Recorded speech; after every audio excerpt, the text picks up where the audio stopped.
Chapter 376. The Lightning-Struck Tower.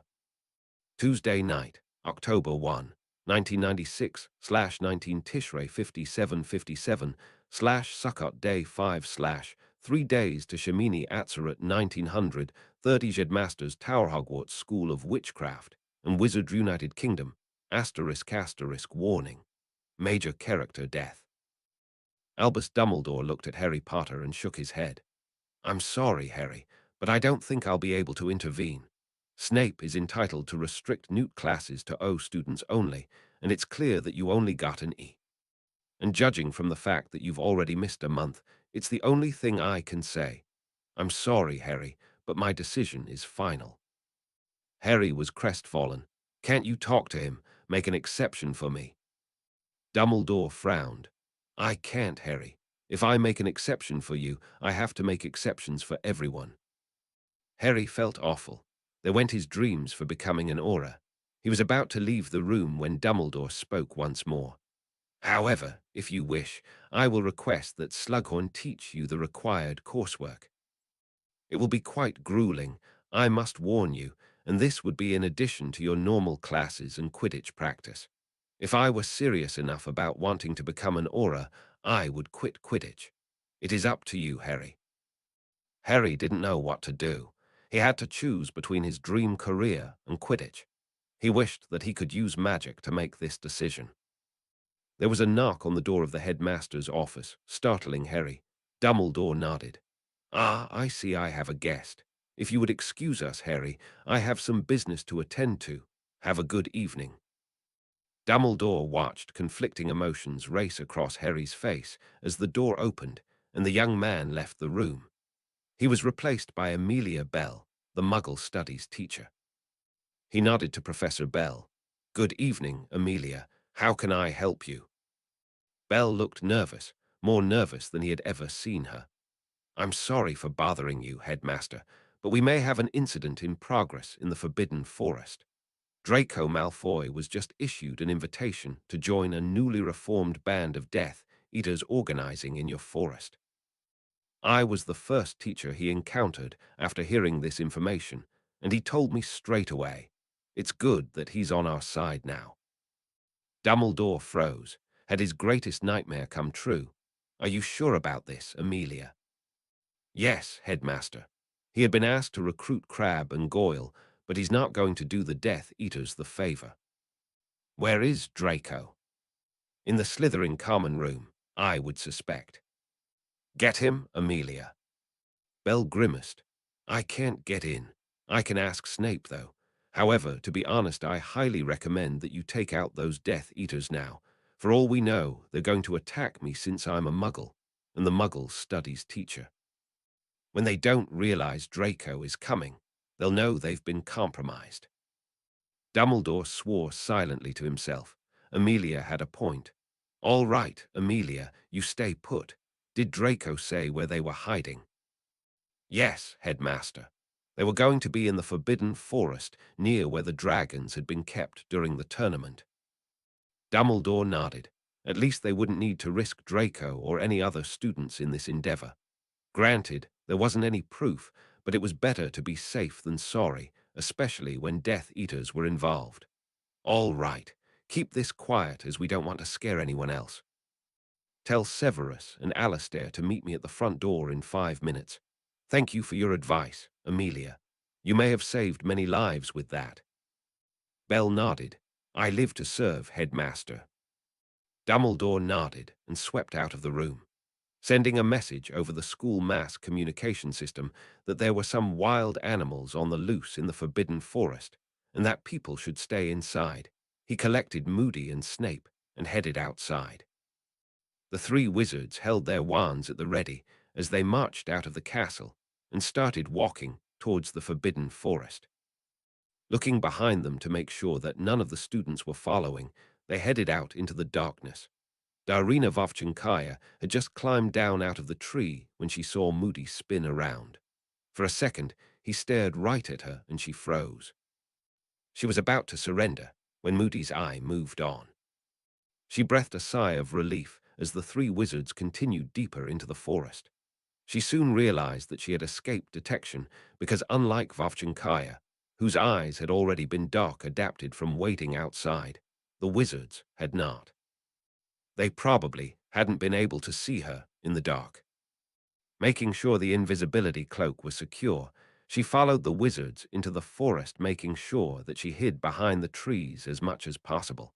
She listened as the searchers spoke quietly to each other. Snape, how could the Death Eaters come back without me knowing it? Moody, it could be a brand new cell. You heard about what happened with Círdan and the United States. They probably have a lot of disgruntled wizard supremacists out there. Dumbledore, why do you think they'd meet here, Severus? Snape, the obvious reason is to attack either me or you. I'm a reformed Death Eater, as you know, and you would be a perfect target for a Voldemort revenge killing. Moody, I'm thinking Severus, Headmaster. Remember Draco was already ordered to kill him once. Dumbledore, all right, here's what we do. Alistair, you scout on ahead and see if you can find anything with your magical eye. Since we're the most likely targets, Severus and I will stick together and cover each other's backs. Moody, will do, Headmaster. Vovchankaya watched as Moody moved off. The two remaining wizards stayed together, clearly covering each other. She bit her lip. She had been afraid of this. She would have to kill Dumbledore first and hope Snape didn't turn her into fertilizer for this tree. How she was supposed to get his wand was beyond her. Snape pointed into the distance. Over there, in the trees, I think I see a human figure. Dumbledore nodded. It's probably a centaur, but in times like this it's right to be cautious. Go check it out, Severus. I'll watch your back. Snape waved his hand in acknowledgement, pulled out his wand, and headed towards the shape. Dumbledore found it hard to believe that Moody had missed this fellow. Had he not been looking in the right direction? He had an odd suspicion that Moody's special eye had reported that it was a centaur immediately, and he hadn't bothered to investigate. He couldn't call Snape back without alerting their quarry. So far, Dumbledore hadn't seen anything out of the ordinary. Hoping that it would stay that way, he kept a close eye on Snape as the potion's master headed towards the figure. The figure moved, and it soon became obvious that the humanoid had 4 legs. It was a centaur and not a threat. He started motioning for Snape to come back. Then something hit him from behind, and he knew no more the magical silencer worked like a charm. The bullet hit home, and Dumbledore collapsed to the ground with a thud. She felt sorry for the famous wizard, but there wasn't any time to grieve at this point. She had her mission to focus on. She started heading over to Dumbledore to retrieve his wand. However, it was obvious she wasn't going to make it. Snape had apparently seen Dumbledore fall and was running in her direction, shouting for Moody to join him. She did the only thing she could think of, drop the gun, reach for her wand, and whisper, "Accio, Dumbledore's wand." The wand flew into her hand as Snape shouted, "Alistair, Dumbledore's down, and someone just stole his wand. It flew over to that tree over there, and I see branches rustling. Get Dumbledore to Madame Pomfrey while I deal with the attacker and look around some more." Shit, she thought. What use was invisibility if her movements would be betrayed by the trees? She had no choice. Acting on instinct, she lifted her newly acquired wand and pointed it at the furious potion's master. This man knew too much, she thought. He had to die, or at least be imperious to say he made a mistake. Rasputin's voice echoed in her head, something about using the gun instead of the wand, but she was out of options. Hoping her aim was good, she whispered, "Avada Kedavra," just as Snape shouted, "Expelliarmus." The 2 beams hit each other in midair. Some good that would do, she thought. She just gave away her position to someone who wasn't dead. Wait a minute. Huh. There had been a brilliant flash of light. She could have sworn that she saw the green Avada Kedavra beam plow through the Expelliarmus one and hit Snape. The potion master fell lifeless to the ground as she heard hooves and feet running towards the area. She stared at the new wand in confusion. What just happened? Those beams should have bounced off each other. She couldn't give it much thought, however, as people would be flooding out of that castle any minute now. Turning her attention back to Dumbledore, she looked around for her gun, which she had dropped. She was horrified to discover that she couldn't find it in the dark. How was she going to finish off Dumbledore if she couldn't use magic against him? It occurred to her, however, that the man sure looked dead, and if he wasn't dead, he would be soon. Besides, she had his wand. As far as Rasputin was concerned, the mission had been a success since he had wanted the wand. Now it was time to frame the Death Eaters. She couldn't count on that bizarre incident with the potions teacher happening again. She had to escape while she had the chance. Still holding Dumbledore's wand for some reason, it seemed to like her better than her old one. She pointed it into the sky and shouted, "Morsemorder." The Death Eaters would certainly want to celebrate the deaths of Dumbledore and Snape, wouldn't they? A bright green beam shot into the sky and exploded in a burst of light. A huge glowing skull appeared in the sky, and a terrifying snake shot out of its mouth. The two symbols looked much more real than they had done, even when Voldemort had cast the Dark Mark. It was almost as if Dumbledore's wand had been supercharged to cast more powerful spells. The snake looked realistic, very realistic. In fact, it looked like it could actually have physical form. It couldn't. Then again, if Dumbledore's wand supercharged the spells beyond the level Voldemort had performed at. She stared at the wand, a supercharged wand. Maybe that's why Rasputin wanted it, and it certainly explained why her curse overwhelmed Snape's. Ha! This could come in handy, at least as a bargaining chip with Rasputin. Regardless of how supercharged that wand was, she didn't want to face that big snake or the enraged Auror if she could help it. She had to escape before her luck ran out. Fumbling for the Portkey and hoping Moody didn't see her, she grabbed onto the Portkey and disappeared just as Moody reached Dumbledore. Moody stared at the hideously realistic dark mark desecrating the night sky. This was not good. Not good at all. However, he couldn't worry about that right now. His first responsibility was to save Dumbledore, who was thankfully still alive. Wandless, but still alive. He knew Madame Pomfrey, and he was fairly certain that Dumbledore would live. He sent a patroness to Madame Pomfrey asking her to come out immediately. Standing over Dumbledore and telling him that he would be all right, he watched as the snake continued glowing in the sky. It obviously didn't want to go away. Suddenly, the snake reared up and dove towards the castle. Its jaws opened wide, only to close on the top of the astronomy tower. There was a horrible tearing sound, and much to Moody's horror, the top of the tower came off. Moody swore. The snake from this dark mark was real. It was attacking Hogwarts. He couldn't even imagine the dark mark doing that. He had thought it was just a light show to terrorize people. He could tell one thing for certain. Someone had murdered Snape, nearly killed Dumbledore, and cast such a powerful dark mark that the snake had come to life. How the hell could you get a wand which could do something like that? The only thing that could do that would be the Elder Wand, which was owned by Albus Dumbledore, who was now disarmed and had his wand missing.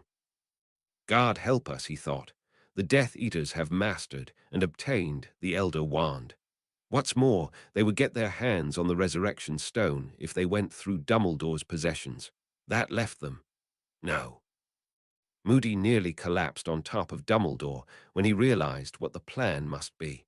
They believed in the Deathly Hallows, like some people. They believed that the collection of all three Hallows would allow a wizard to be the master of death. And if someone mastered death, they could, quite possibly, bring back Voldemort. The big question was, where had Dumbledore kept the Resurrection Stone, and where was the invisibility cloak? He shuddered and looked back down at Dumbledore's still form. Hogwarts was going to have a very bad evening. Chapter 377, The Battle of the Three Amelias.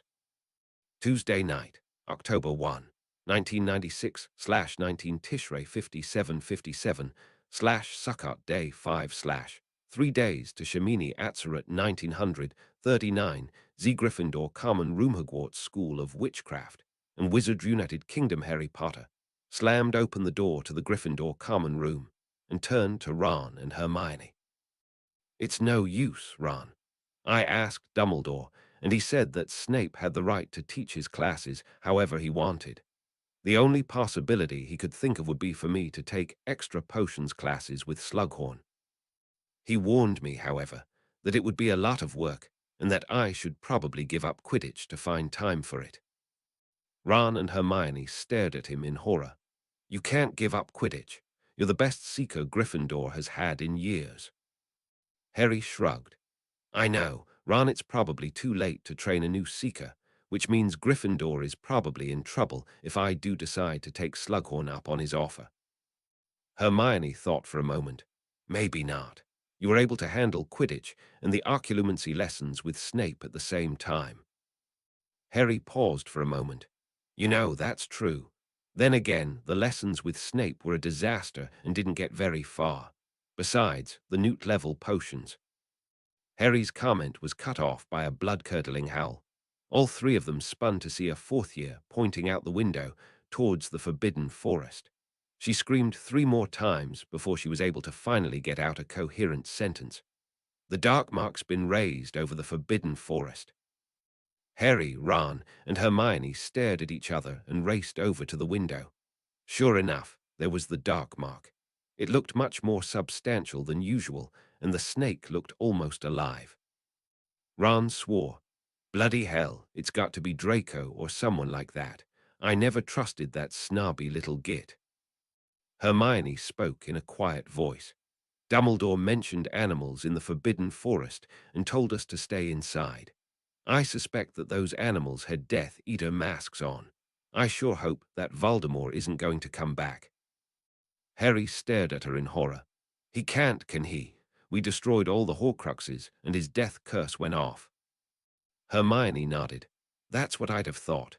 However, Voldemort was an extremely powerful wizard. For all we know, he came back as a ghost and has re-inspired the Death Eaters here. What I'm worried about is who got killed. Harry let out a long stream of expletives. Just what we need, Hermione. Just what we need. And according to Moaning Myrtle, there's no way to get rid of a ghost short of possibly a Dementor. A Dementor who would likely join forces with Voldemort anyway. Hell, even that basilisk couldn't kill nearly headless Nick in our second year. Hermione started running towards the door as screams began echoing throughout the castle. I'm of age now, and I'm going to check this out. You two stay back here. Ron and Harry stared at each other, shook their heads, and ran after Hermione, who threw up her hands and waited for them. They reached the door just as a horrible crashing sound exploded from somewhere far above them. It was accompanied by many more screams, most of which were silenced almost immediately. 5 seconds later, there was a huge crash as tons of masonry fell to the ground. Judging from the location of the noise, it sounded like half of the astronomy tower had caved in. Harry's heart skipped a beat. Ginny had astronomy tonight, and everyone had planned to go out on the roof to do some observations to start up on owl training. He sure hoped she was okay. The corridors were mobbed with panicking students. Someone reported that the snake from the Dark Mark was actually alive and had eaten a large number of students off the top of the astronomy tower. Suddenly, Professor Flitwick's voice resonated throughout the building. Attention, all students. Please go to your dormitories immediately and do not leave them until one of us tells you to. Teachers other than Filch and Bell will head to the astronomy tower immediately to salvage the situation. Professor Filch, keep the students in line and contact Aberforth in the Hog's Head. Professor Bell, head the nearest dormitory as soon as you can. Harry Potter, come to the astronomy tower as soon as you can. Hermione and Ron stared at him for a second. Eventually, Hermione hazarded a guess. I think I know why they want you, Harry. You're a Parselmouth, if that snake is alive. Harry got it immediately. I can tell it to stop. I'm not sure I can do that, though. I don't know how well it will work since I'm not a Death Eater, and I got the impression that I lost my Parseltongue ability when Voldemort killed me. Nevertheless, I can try. I'll see you later. Hermione and Ron nodded, and Harry ran off in the general direction of the astronomy tower. Judging from the wreckage outside, it sure looked like the top third of the tower had collapsed. He could see bodies lying around in the rubble. One of them, much to his amazement, was Professor Sinistra. He didn't see Ginny, but that didn't mean that one of those huge blocks of stone hadn't fallen on her. Far above, he saw what looked to be the dark mark snake. It looked very much alive, and venom was dripping from its fangs. The blood drained from Harry's face as he ran. Had Voldemort discovered a way to return in a way even more powerful than he'd been earlier? Why had Flitwick issued the order instead of Dumbledore? Had Dumbledore been the person who was killed? He couldn't imagine someone killing Dumbledore, especially with Voldemort dead. Then again, if Voldemort had a trick up his sleeve and knew something about ghostly powers Dumbledore hadn't expected. The night sky was filled with multicolored beams as the teachers started attacking something far above. He heard the snake scream as he had been afraid of. He couldn't understand it, followed by a sizzling noise as it crashed into a sphere of protection the staff had just put up. Harry hoped that this would buy enough time for Dumbledore and the rest of the teachers to finish off the snake. Alastair Moody's voice suddenly echoed throughout the building. "Madam Pomfrey, we need you in the Great Hall immediately. Professor Snape is dead, and Professor Dumbledore has been gravely injured. On second thought, head to his tower, pick up Fawkes, and bring the Phoenix over here. Hurry, Poppy. The headmaster's life may depend on this." Harry stopped in his tracks. Snape was dead. He couldn't have heard that right, but then it occurred to him that Snape's murder could have elicited the dark mark. He had to admit that he had mixed feelings about this. Granted, Snape had been a loyal member of the Order of the Phoenix and had risked his life for his double agent role. On the other hand, he had been, well, Snape. As far as Dumbledore being injured, Dumbledore couldn't die. He couldn't. However, the frantic call for Madame Pomfrey, accompanied by the request that they bring a source of Phoenix tears. It took him a good 10 seconds for him to start moving again, and he resumed his journey towards the astronomy tower. At one point, he was nearly run over by what appeared to be a panicking Professor Bell. He had no idea where she was going, but he hoped that the friendly Muggle studies teacher would escape the Death Eater's clutches. Halina Zyganova waited anxiously in Professor Bell's office. It was only a matter of time now, she thought. Dumbledore had already told everyone to stay inside because of a disturbance in the Forbidden Forest. It was obvious that he'd taken the bait. The question now became whether Vovchinkaya would be able to get over there, kill the headmaster, and take his wand. She looked out the window over the Forbidden Forest. For a long time, nothing happened. Suddenly, however, some lights began flashing among the trees. There was a brief pause which seemed to last forever. Then there was a final flash, and a green bolt blasted its way into the sky. It exploded far above the forest and revealed the classic image of a snake and a skull. Zyganova punched the air in exultation. They'd pulled it off. Thank the Black Guard, they'd pulled it off. Making sure her purse was on her, she raced through the corridors in the direction of the room of requirement. She had to act very quickly now and escape in the confusion before people figured out what was going on. Thank the Black Guard Umbridge had informed the rest of the staff about the location of this remarkable room before Scrimgeour had recalled the controversial defense against the dark arts professor the previous year. Ignoring students' requests for her to head to the dormitories and save herself from the attacks of the Death Eaters, she hurried up to the 7th floor. She nearly crashed into Harry Potter rounding a corner, but he didn't seem to pay any attention. He just kept running towards the astronomy tower in response to Flitwick's orders. Moody reported that Snape was dead and Dumbledore was very badly injured. That came as a bit of a surprise. Why had Vovchinkaya not finished Dumbledore off, taking out Snape instead? Would Dumbledore want his wand back if he recovered? That worried her a little, and she hoped Vovchinkaya knew what she was doing. Rasputin would not be happy if, after all this, they didn't come away with Dumbledore's wand. Thankful that she was in the body of a healthy 20-something woman, she made it up the stairs to the 7th floor and stopped outside the room of requirement. She walked past the entrance 3 times. I need a room which will include an exit to Hogsmeade. I need a room which will include an exit to Hogsmeade. I need a room which will include an exit to Hogsmeade. She opened her eyes and saw the door materialize in the wall. Making sure there was no one in sight fat chance with everyone in the dorms, she slammed open the door and headed into a small antechamber filled with maps of Hogsmeade and what appeared to be coupon books. At the far end of the corridor was a narrow passageway with a big exit sign hovering above it. Seemed pretty straightforward.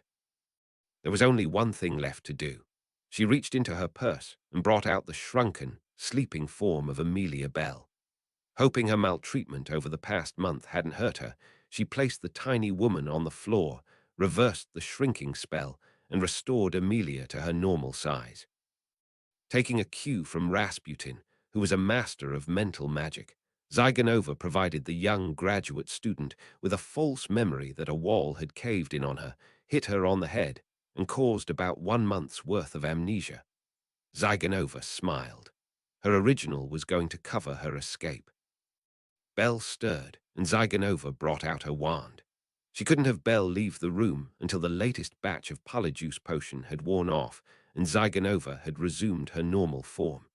Casting a 1-hour sleep spell on Belle, she raced down the corridor and headed for the exit. The corridor ended in a small painting of a young girl. Underneath, it was the name Ariana Dumbledore. She pushed on the painting, and it opened into what appeared to be the Hog's Head Tavern. The bar was fairly full at the moment, though the vast majority of the people were looking out the windows at the fight going on over Hogwarts. Zygonova watched as a veritable rainbow of beams hit the snake, and it exploded in a flash of light. She looked behind the bar, but the bartender wasn't there. Trying to stay calm, she headed for the exit. She had her hand on the door when one of the guests told her to stay inside. "Professor Bell, this is not a good idea. I don't know how you got in here, but you shouldn't leave right now. There are Death Eaters in the area, and they tend to attack Muggles. Do you know what Death Eaters are?"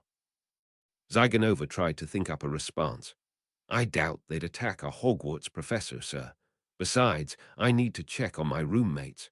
Hopefully they're still all right, and if all else failed, they will be able to protect me. Hiding in plain sight isn't such a bad idea." The bar customer shrugged. "I'm not so sure about that.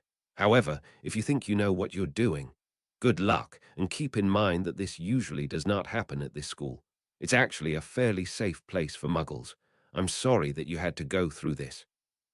Zygonova nodded and raced through the streets of Hogsmeade until she found herself in an empty alley. Making sure no one was around, she apparated back to her husband's house, where her husband and Vovchankaya were waiting for her. Vovchankaya smiled and showed her a brand new wand. "This is Dumbledore's wand, Helena. It's very powerful, it appears. No wonder he was such a good duelist. Well, if he's not dead, he's working on it. Mission accomplished." The 3 Rasputin followers shook each other's hands. All they had to do is figure out how to get out of Hogsmeade, and given the fear people had of Death Eaters, that wouldn't be hard to do. To be continued. 2038, the Great Madame Pomfrey finished her examination of Albus Dumbledore. Exhausted, she stood up and put her wand back in her pocket. She turned and looked at Professor Flitwick. "He's going to live, Headmaster." It was touch and go, however. A bullet in the head is going to cause serious physical trauma no matter what, and our magic isn't accustomed to this type of injury. Had it not been for Fawkes's tears and Alastair's prompt actions, we would have lost him as well. We'll have to take him to St. Francis's Hospital for a while. It's not as good as St. Mungo's, but it's the best we have left, but he'll recover. Whether he should come back instead of retire, however, is a separate question. Flitwick put his hands to his head. "A bullet, you mean, from a Muggle weapon?" Moody nodded, put on a glove, and handed over something which Flitwick recognized as a Muggle weapon. "Indeed. This, ladies and gentlemen, is a Muggle pistol, the weapon used on Dumbledore." Bane the Centaur, who had distracted Severus, and is now horrified at what he accidentally caused, searched the scene of the crime after I brought Dumbledore back. He found this weapon lying in the trees near where Snape and Dumbledore had fallen. Flitwick couldn't believe it. A Death Eater using a Muggle weapon. That doesn't make any sense, Alastair. Moody shook his head. I'm afraid it does, Phileas. You see, I suspect I know the Death Eater's motivation. They're believers in the Deathly Hallows and think that if they get all three, they become the master of death and will be able to bring back you-know-who. The staff members talked nervously among themselves for a moment. Finally, Professor Grubbly Plank shook her head. That's crazy, Alastair.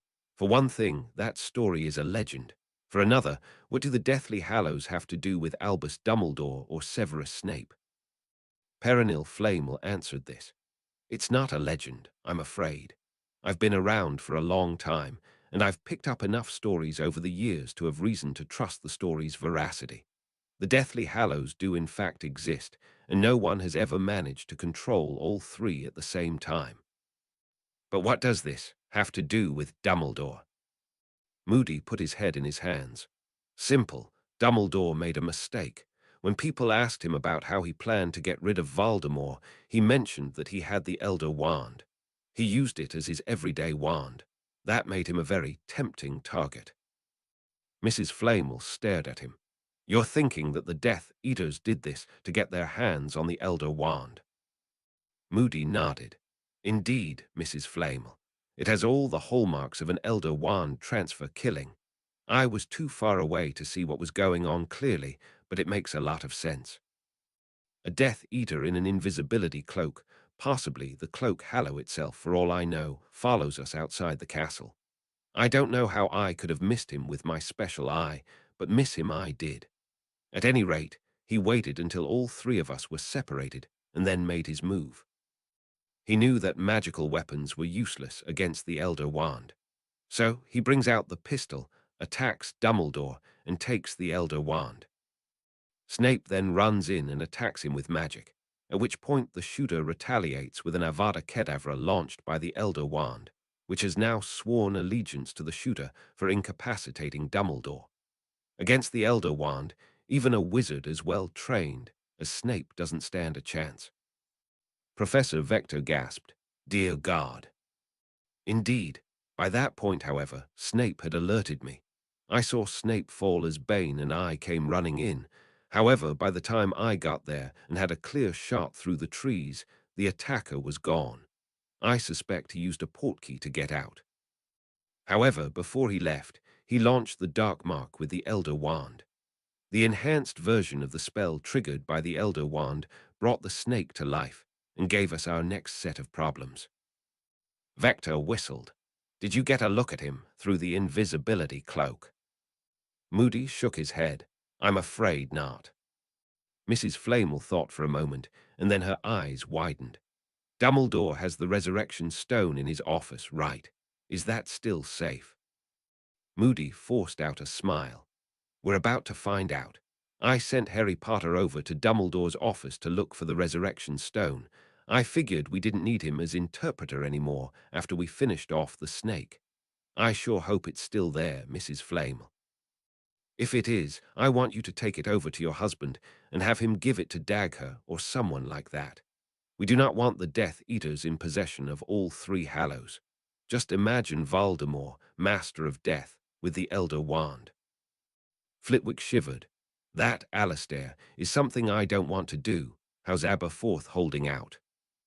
Moody shook his head. He's completely off his rocker right now. I've heard rumors that he went back to the bar after he found out about Albus and drank himself into a stupor. He needs help, and I highly recommend sending him to St. Mungo as well. Where are Argus and Amelia? Argus is busy checking the corridors to make sure all the students are safely in their dorms. As far as Amelia, I don't know. No one's seen her for a good half hour, ever since Harry ran into her racing over here. She seemed to be in a big hurry, he said. Flitwick nodded. She's probably in one of the dorms. I suppose Argus will find her in due course. Madame Rosmutter, who had joined in the consultation, cut in. She's safe, Alastair. One of the people in the Hog's Head saw her after Harry ran into her. They says she was heading home to her apartment, figuring her roommates would protect her. Moody frowned. Her roommates, how old are they? 25? Something like that. What I'm wondering is how she got out of the castle. Vector offered a possibility. The Room of Requirement.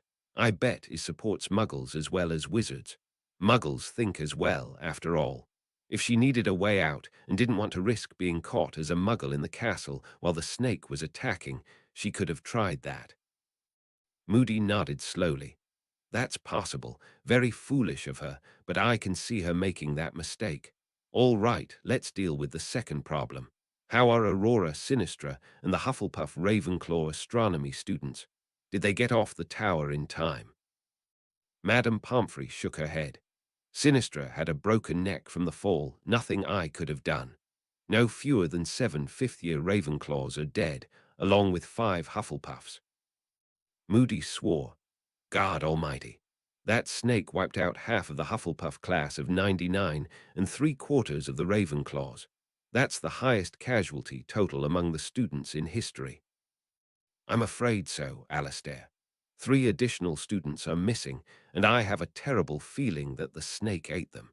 The rest are badly injured and are going to be in the hospital wing for a long time. Some may even have to go to St. Mungo's with Dumbledore. There was a long pause.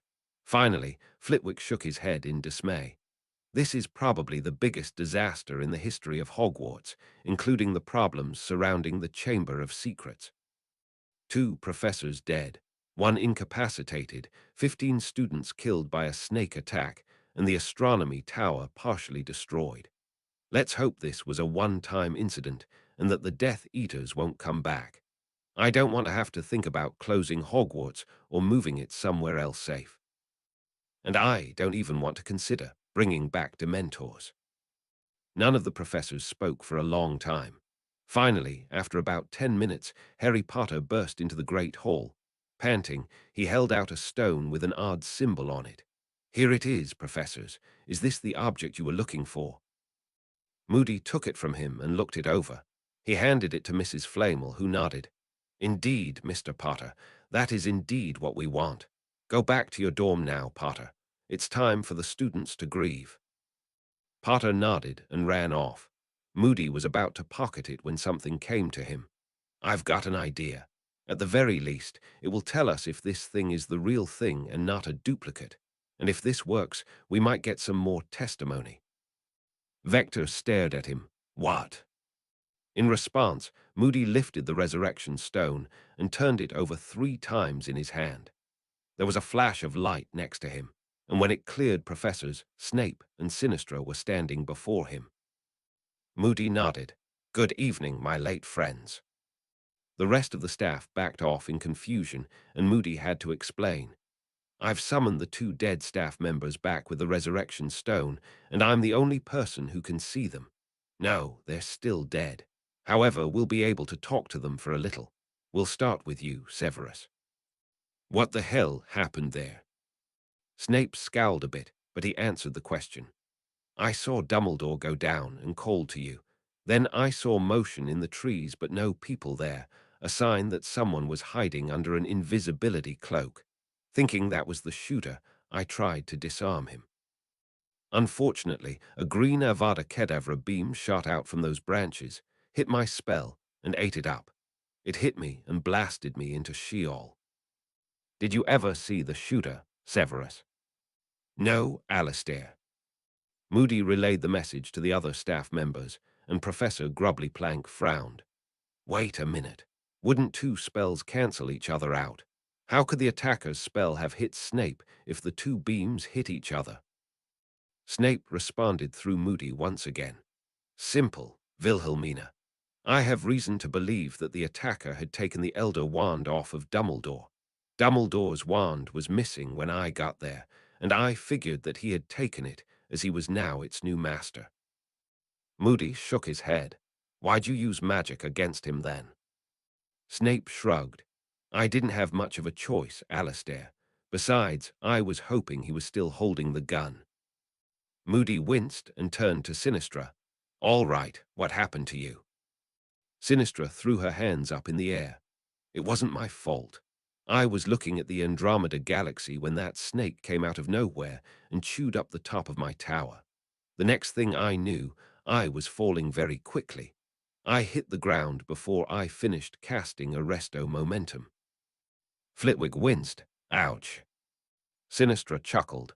Believe me, I didn't feel a thing. It was instantaneous. All eyes turned to Flitwick. Finally, Moody spoke. All right, Headmaster, what do we do now?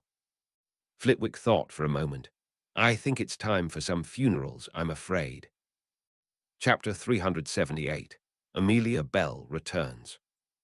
Wednesday, October 2, 1996, / 19 Tishrei 5757, / Sukkot Day 5 / 3 days to Shemini Atzeret 1400 Great Hogwarts School of Witchcraft and Wizard United Kingdom. Amelia Bell was extremely confused.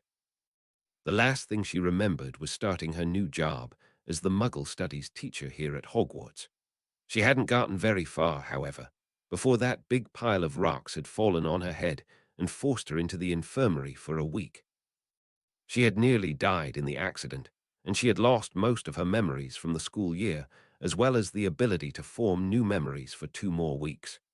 However, eventually, St. Francis's had cleared her and sent her back to Hogwarts. The next thing she knew, she had woken up in an odd room somewhere in the middle of nowhere, presumably the Hogwarts medical wing. No one had been there for some reason, which confused her in retrospect. Nevertheless, she had enough of her wits about her to realize that the big exit sign had told her where to go. The corridor had ended in a tapestry of a young girl whose last name, oddly enough, had been Dumbledore. She had pushed it open and come out in the Hog's Head Tavern, where Aberforth Dumbledore was this Ariana Aberforth's daughter, was behind the bar. All similarities to a typical Hog's Head evening had ended there, however. The bar had been completely empty, and Aberforth's face appeared to have been ravaged by grief and horror. She hadn't needed magical abilities to realize that he was completely drunk. Concerned about the Transfiguration Professor's well-being, she had gone over to him to ask him what the problem was. He had looked at her for a moment and stared at her in shock for a second. Smiling weakly and slurring his speech, he had spoken. Amelia, my, you look very attractive. You seeing anyone? Say, didn't Madame Rosmutter tell us you left about? He had suddenly cut himself off. Oh, right, I'm drunk. This is probably a hallucination. All right, Aberforth, I think it's time to go sober yourself up. He had pointed his wand at his head, mentioned something about Albus being hurt when had that happened, and slurred some magic words. A pink beam had lanced out from the wand, blinding her momentarily, and hit him in the head. His head had promptly swelled like a balloon as he said, "Oh, that didn't work." Not knowing what to do, she had turned around to head back to the corridor to let her back into the castle.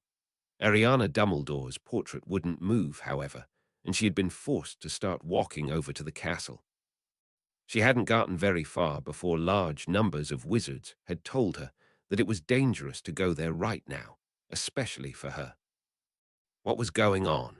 Confused, she had returned home to her roommates who had abruptly started hugging her and praising Merlin or someone like that she was okay.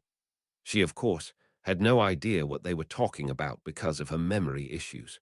So she asked them to bring her up to speed, which they had done, and for a good 5 seconds, Amelia felt very grateful that she had no memories of what had transpired. Apparently a revived Death Eater cell had attacked Hogwarts, killed Professors Snape and Sinistra, and nearly killed the headmaster. A snake had attacked the top of the astronomy tower, wrecking it and killing 15 students. The school was in complete chaos, and the wizards were trying to figure out what exactly had happened. There were rumors that the Minister of Magic, Nicholas Flamel, had come in to investigate. He had announced a major investigation into British Death Eater and wizard supremacist activity, and he had also supposedly taken an extremely powerful magical artifact from Hogwarts with the intention of delivering it to the Grand Mugwump himself for safekeeping. The Grand Mugwump was not available at the moment, however. as he was making sure that the Abrahamic pilgrims who had gone to Mecca were able to complete their pilgrimages in safety and dignity. Supposedly, Dagher would be returning to Atlantis on Saturday evening, after the holiday known as Shemini Atzeret. With Albus Dumbledore incapacitated, no wonder Aberforth had been drunk, and Snape dead. Professor Flitwick had been appointed headmaster of Hogwarts, and Alastair Moody had been made his deputy. Horace Slughorn had come out of retirement once again to serve as potions master for the rest of the year, at which point he would call it quits for good. Hugh de Lourdes, Dr. Flamel's old apprentice, had been picked to teach charms. Although Hugh was not a charms specialist, his 6 centuries of experience had taught him a lot about the subject. Astronomy would be handled by 2 well-known Muggle astronomy figures. Sir Patrick Moore and Amelia couldn't have heard this right, Stephen Hawking, who would receive magical treatment to improve his condition to the point where he would be able to walk and speak again, provided that he received the treatment regularly. All of this had happened yesterday evening. By the time she had gotten to work this morning, the wizards had finally started to get around to cleaning up the remains of the astronomy tower and identifying the bodies. Grief counselors from Hogsmeade had come in to help comfort the stricken students, and even a few of the teachers couldn't believe what had just happened. Moody had spoken with Flitwick and Minister Flamel. The discussion had been quite animated, but eventually Flamel and Moody had convinced Flitwick to allow creatures known as dementors onto the campus, provided that these dementors had been taken directly from the ministry headquarters and not from Azkaban. Amelia had no idea what a dementor was, and she couldn't see anything unusual in the area. She suspected that these dementors were creatures only wizards could see, as the students were much more subdued. Oddly enough, she felt more depressed and hopeless than usual, though she passed that off to shock from her memory loss and learning what had just happened to the school. The Forbidden Forest had been made off limits to everyone, including the teachers, as the Dementors began investigating it as a crime scene. Amelia had no intention of going to the Forbidden Forest. For all she knew, it was filled with these monsters. It was probably called the Forbidden Forest for a reason, after all. The rumor mill was abuzz with theories as to who had done it. 3 people got the lion's share of the blame: fifth-year students Draco Malfoy, Vincent Crabbe, and Gregory Goyle. Although all 3 boys had sworn under Veritaserum that they hadn't known anything about this, people accused them of having been taught tricks to reduce the effectiveness of Veritaserum. The case against the boys was disturbingly strong. All 3 had been staunch wizard supremacists whose fathers had been involved with the Death Eaters Dracos, in fact, had been Voldemort's second in command over in Korea. Although all 3 of them had forsworn their Death Eater past after Voldemort had died, many students, including Ron Weasley, whose father Arthur was a George Cross recipient who was building flying cars for Muggles, wasn't convinced they'd actually turned. Draco had been a double agent once, after all, and his actions had cost Hogwarts the life of another professor, Minerva McGonagall. He could always go back. All 3 boys had been in a perfect position to go after Dumbledore and/or Snape. They would have seen the 2 professors a lot, and they would have known that Snape had betrayed the Death Eaters. Snape loved Draco and had adopted him as his son, so he would have been vulnerable and let a lot of things slide. Dumbledore's great failing was that he thought too much of his students, which would have played right into the suspect's hands. All 3 would have been underage, so they could have thought that they would have not been sent to Azkaban. They would have been the perfect sleeper agents inside Hogwarts. She took her place with the rest of the teachers as Headmaster Flitwick stepped to the podium to give the eulogies. Every single student was in his or her dress robes. Amelia, who didn't own any robes, had found herself in a somber black dress appropriate for the occasion. The house tables had been removed, leaving a disturbingly empty staff table at the front of the room. In front of the staff table lay 2 coffins. Snape's was covered with the Slytherin flag, and Sinistra's was covered by that of her own house. Next to Snape's coffin were several Muggle soldiers who had arrived to give the former SAS associate a formal military honor guard for his funeral. Behind the coffins, in 3 rows of 5, lay the coffins of the 15 students killed by the snake. Amelia had trouble seeing them from time to time as the surviving Hufflepuffs and Ravenclaws knelt next to them to grieve and pay their respects. Harry Potter looked at the coffins in front of the benches where he and his classmates had been sitting. Had that attack occurred 1 hour later, Ginny would have been dead. Had that attack occurred 2 hours later, Hermione would have been dead as the Newt class would have begun. He couldn't think whether he should consider this good luck or bad luck. Granted, the attack had come at the one time which had saved his 2 best female friends. On the other hand, any attack which kills 17 people. So Slughorn would let him take Newt classes, even with an E in potions. Woohoo! He listened attentively as Flitwick gave the eulogy. Harry was amazed at all the stuff Snape had done. He almost fell over. Both Ron and Hermione had to support him when Flitwick explained that Snape had defected to the light side because he had cared for Harry's mother. The eulogy went on and on. Slowly, he began to realize that Snape hadn't been half as bad as Harry had thought. In fact, he had been one of the bravest men Harry had ever met. It would take Harry a long time to get over his distrust of the man, but it would probably happen at some point.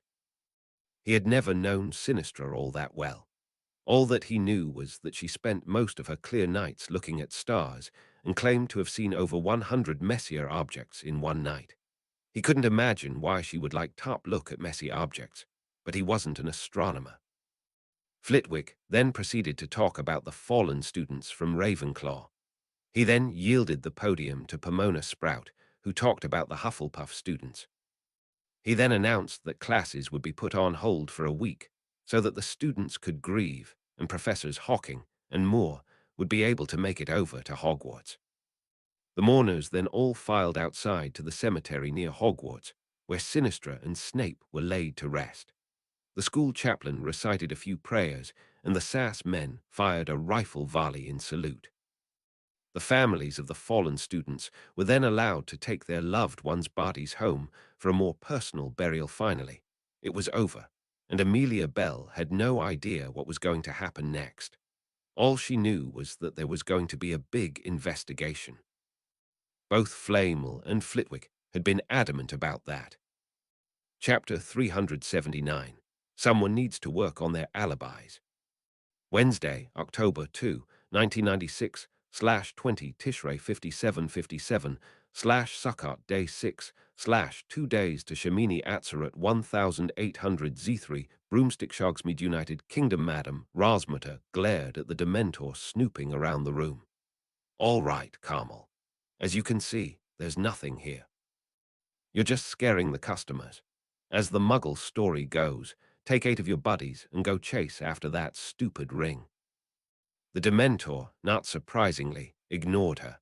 It looked under the tables, which had emptied very quickly as soon the patrons had felt the monsters gliding towards the bar. Rosmutter put her hands on her hips. Well, if you're going to deprive me of all my customers, would you at least be willing to buy something? To her amazement, the Dementor turned to face her and glided up to the bar.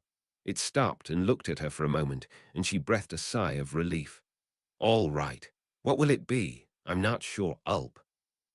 The Dementor put its hands around her throat midway through her sentence. Then it spoke in a truly hideous voice. Do not interfere with our work, and do not restrict our movements. This is a criminal investigation, and any interference will result in incarceration in Azkaban or worse. Do you understand me, woman? Rosmutter's blood drained from her face. Nervously, she nodded. The Dementor released her and continued to search the room. She gritted her teeth and thought, welcome back, Dementors. I hope you hate your stay enough that you decide to stay for a little less than a year this time. She wondered if she should start serving some very low-quality butterbeer. Maybe that would force them out and bring back her regular customers. Assuming her regular customers chose to keep living in Hogsmeade, people were leaving the city in droves, too terrified of the dementors and the Death Eaters to stay. Among these had been Jean and Eileen Sigmund. Jean's sister Dara had left a couple of hours after them Hogwarts. Harry Potter led Ron and Hermione over to Professor Bell's office. With dementors running around who could quite possibly be working for the newly activated Death Eater cell, he needed that Marauder's map back as soon as possible. At the very minimum, to identify the sleeper agents who had warned the invisible shooter that Dumbledore and Snape were coming out. Hermione was fairly certain he wasn't going to get the map back. She figured there was maybe a 60% chance the staff had confiscated it and a 38% chance that the SAS hadn't finished working with it yet. Hoping for the best, he knocked on the Muggle Studies teacher's door. Professor Bell responded immediately. "Hello, who is it?" Harry figured he'd speak for the group. "Professor Bell, it's Harry Potter. I was wondering if the SAS had finished working with my map yet." "What map? And what's this thing with the SAS?" Harry, Ron, and Hermione looked at each other. Had the teacher forgotten about the map completely? Had the SAS confiscated the map and sworn her to secrecy? This seemed very strange. Cautiously, Harry replied, "The map you took from me which showed the location of everybody at Hogwarts. It's magical." The door creaked open, and Professor Bell looked at them with a mixture of embarrassment and confusion on her face. "I don't remember taking a map from you, Mr. Potter. Then again, that injury a month ago which robbed me of my memory and put me in St. Francis's for 4 weeks could have wiped out my memories. Can you describe the map for me?" Harry's eyebrows shot up. Delicately, he said, "What do you mean, you were in St. Francis's for 4 weeks? You've been here the whole time, and I never saw you injured." Bell frowned. "Are you also saying my memory is faulty? Everyone's telling me that now. Why do I suspect George Weasley or someone like that hexed me as a practical joke? Granted, I kind of like his joke shop and think he's kind of cute, but I know to keep my distance." Harry froze and turned to Ron, who was staring at Bell in absolute disbelief. It was obvious that Bell didn't realize George and Ron were related. Surely the red hair should have given that away, let alone the last name. Hermione put her hands to her mouth, and when she spoke it was in a very low tone. "Professor Bell, this is very strange. You should see Madame Pomfrey as a Muggle. You might be susceptible to a lot of things we wizards take for granted. What was the last thing you remember before your injury?" Bell shrugged. "Meeting all of you in class for the first time. The injury occurred right after that." Harry looked at Hermione and Ron in horror. Excusing themselves for a moment, he led his two friends away from the door and began speaking to them urgently. "This does not look good. I bet she was imperieused or polyjuiced by the sleeper agent. Remember, she was the person who told Dumbledore about the Death Eaters to lure him outside. As a Muggle, she would have been caught completely unaware of such a curse, and since no one on the staff knew her beforehand, they wouldn't recognize any change in behavior." Hermione slowly nodded. "That makes a lot of sense, Harry. I sure hope you're wrong, though." Harry nodded. "I hope I'm wrong, too.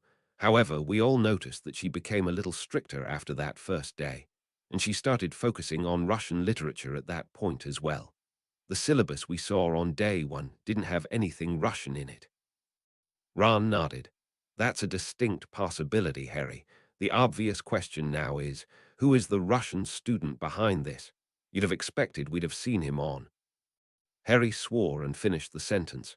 "The Marauder's map, which has conveniently gone missing.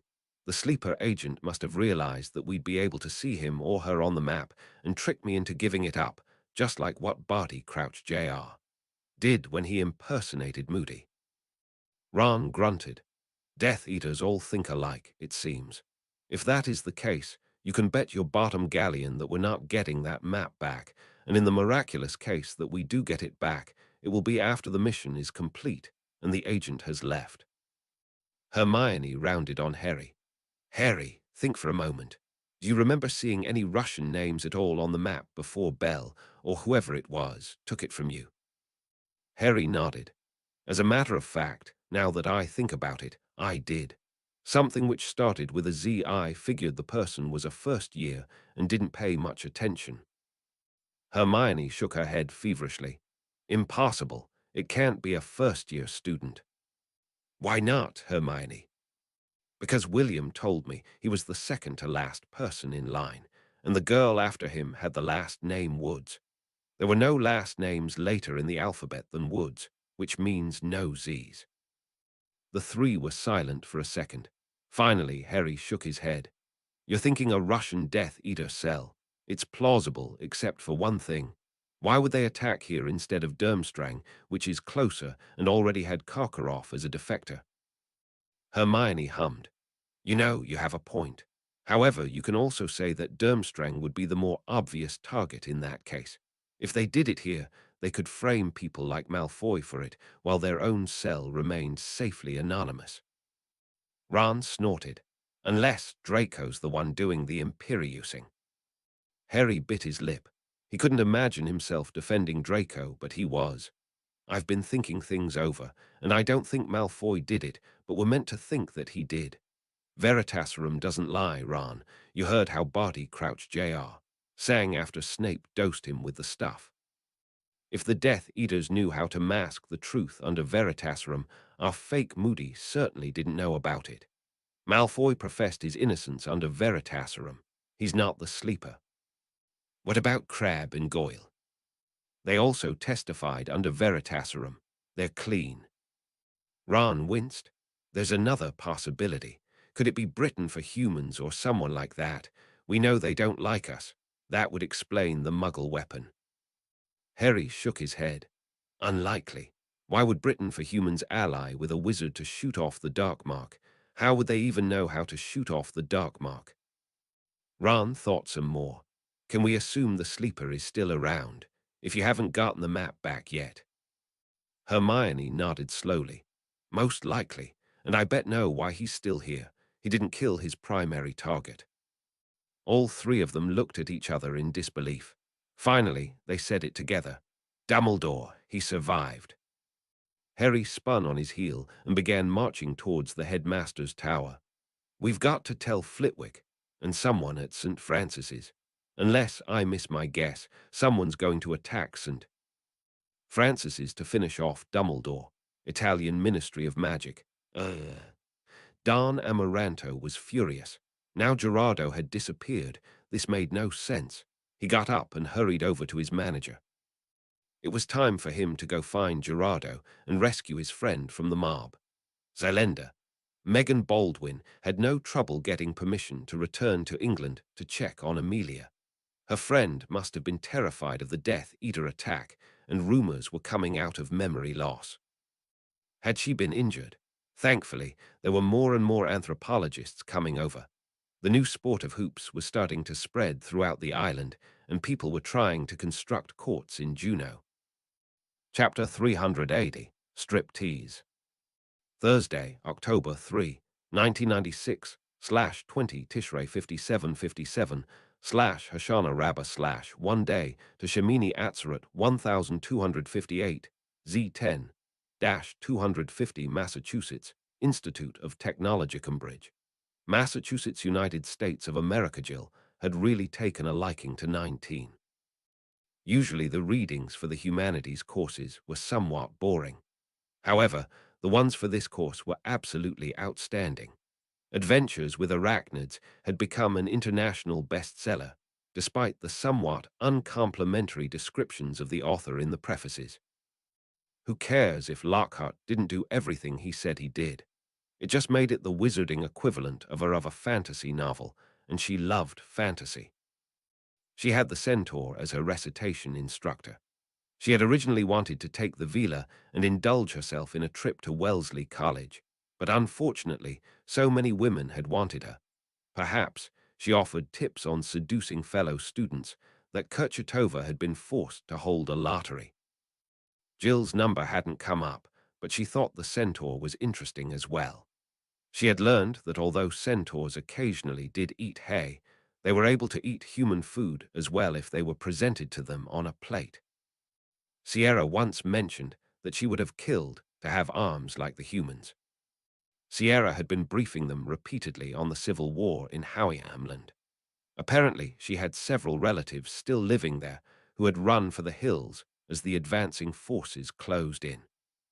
The fanciful place described by Jonathan Swift had turned into hell on earth as far as Sierra was concerned. To be fair, however, Jill had no idea whom she should root for, the centaurs who were being slaughtered or the humans who had been the lower class in the first place. The magical world was full of surprises. Every single class so far had been interesting, and in some cases, absolutely eye-opening. She wondered what today's class would reveal. The class clapped as Kurchatova walked out into the front of the room, followed by a very muscular man who was at least 6 feet tall. He didn't seem to have a six-pack, but his chest stood out very well. It was as if he was wearing a suit of armor underneath that shirt. Kurchatova raised her hand for silence, and the class quieted down. Smiling, she began her lecture. "Good morning, people. I hope you did your reading in Beetle the Bard for today." Jill grinned, more fantasy. It hadn't felt like homework. The lecturer continued. "However, I'm not here to talk about Beetle the Bard. I'm here to introduce our guest lecturer today, a man named Alan." Alan raised his hand in acknowledgement as Kurchatova continued. "He wants to tell you about his world, so I figured we'd let him. He is on the staff of Dana Academy." Alan cut in. "The Salem Wizarding Institute, Professor. Dana Academy was lost when the city was drowned and the surviving men were accepted into the Swy." Kurchatova did a face palm and shook her head. "I'm sorry, Alan. At any rate, he's a professor for Swy and has a lot of stuff to tell you. I expect you're going to find him as interesting as I am. I certainly find him interesting, by the way, but not in a way fit for a professor." The women in the room laughed. Surprisingly, Alan did not blush. He just rolled his eyes. Jill wondered why Kurchatova had done that. Wouldn't that have embarrassed Alan and made it more difficult for him to talk? Maybe it was because he got those comments all the time. Kurchatova, eventually realizing that she had said something wrong, cut off her introduction. "All right, that's enough of me now. Class, meet Alan. And no, he's not interested in any of you ladies.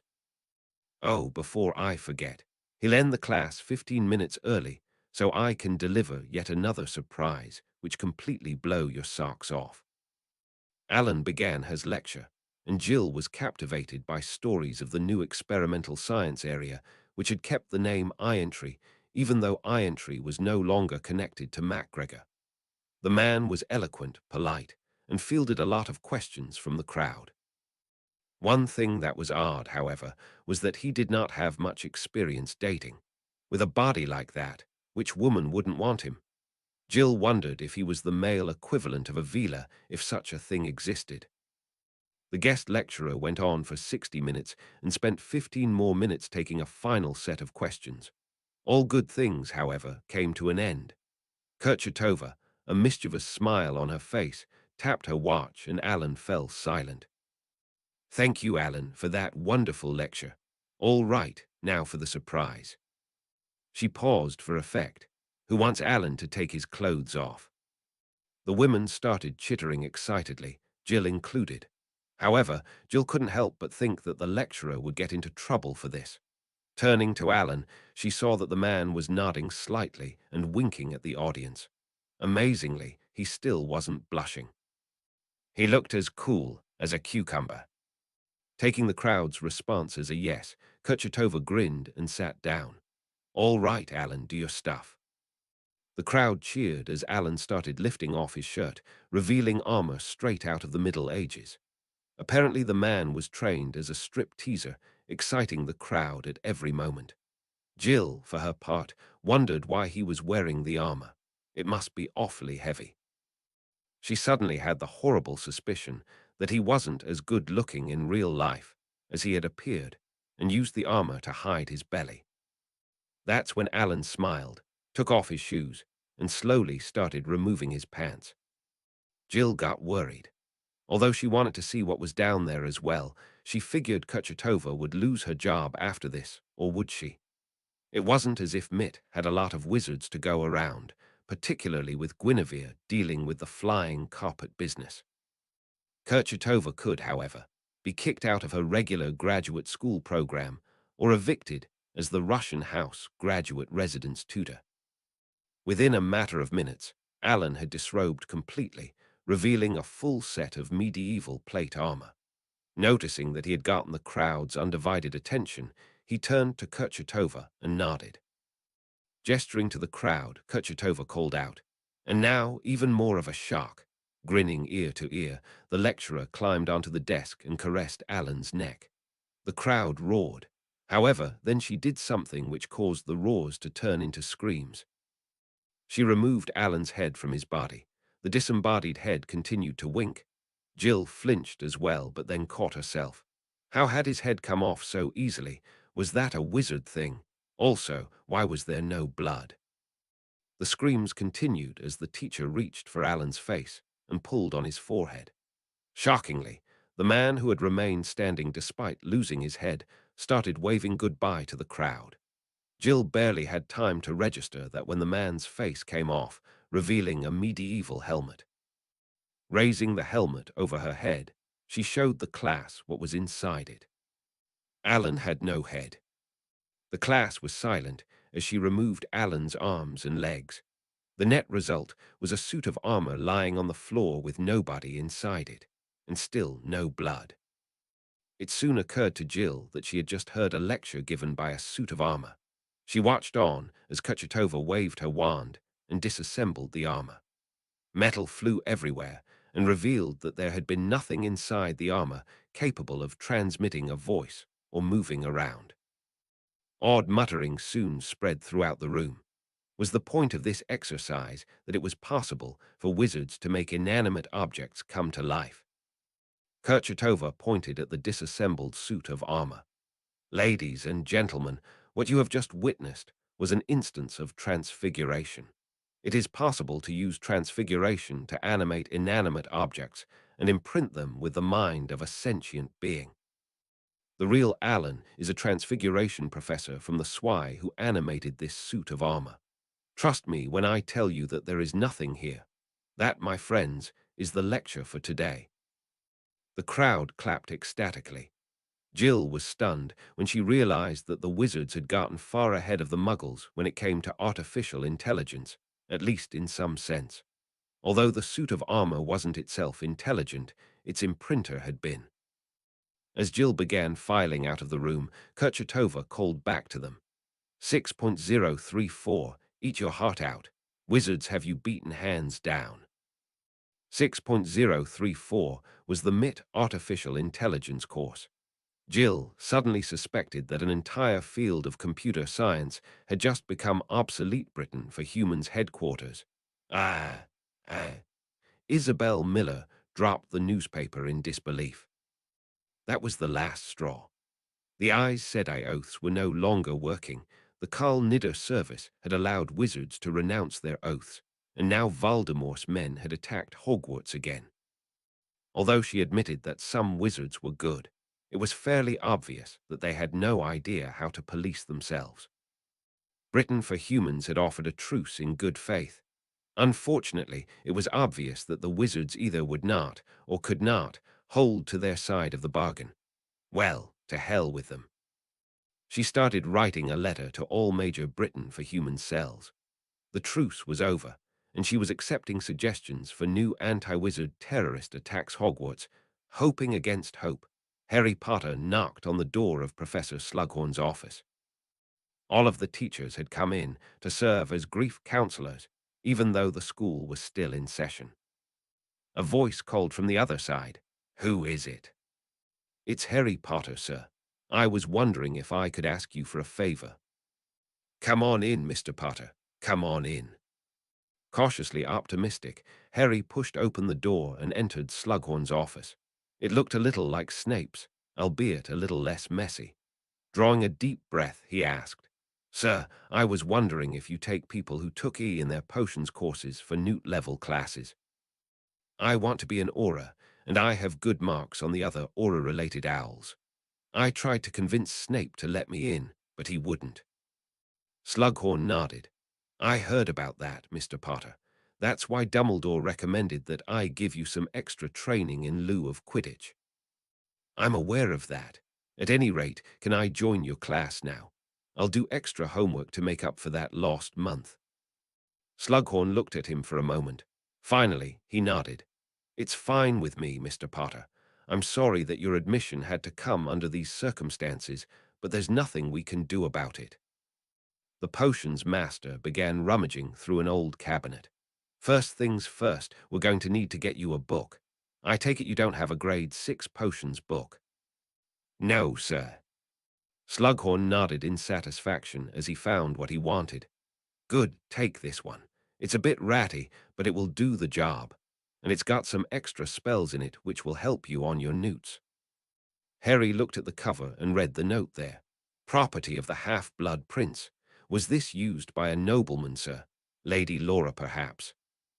Slughorn laughed. Not that type of prince, Mr. Potter.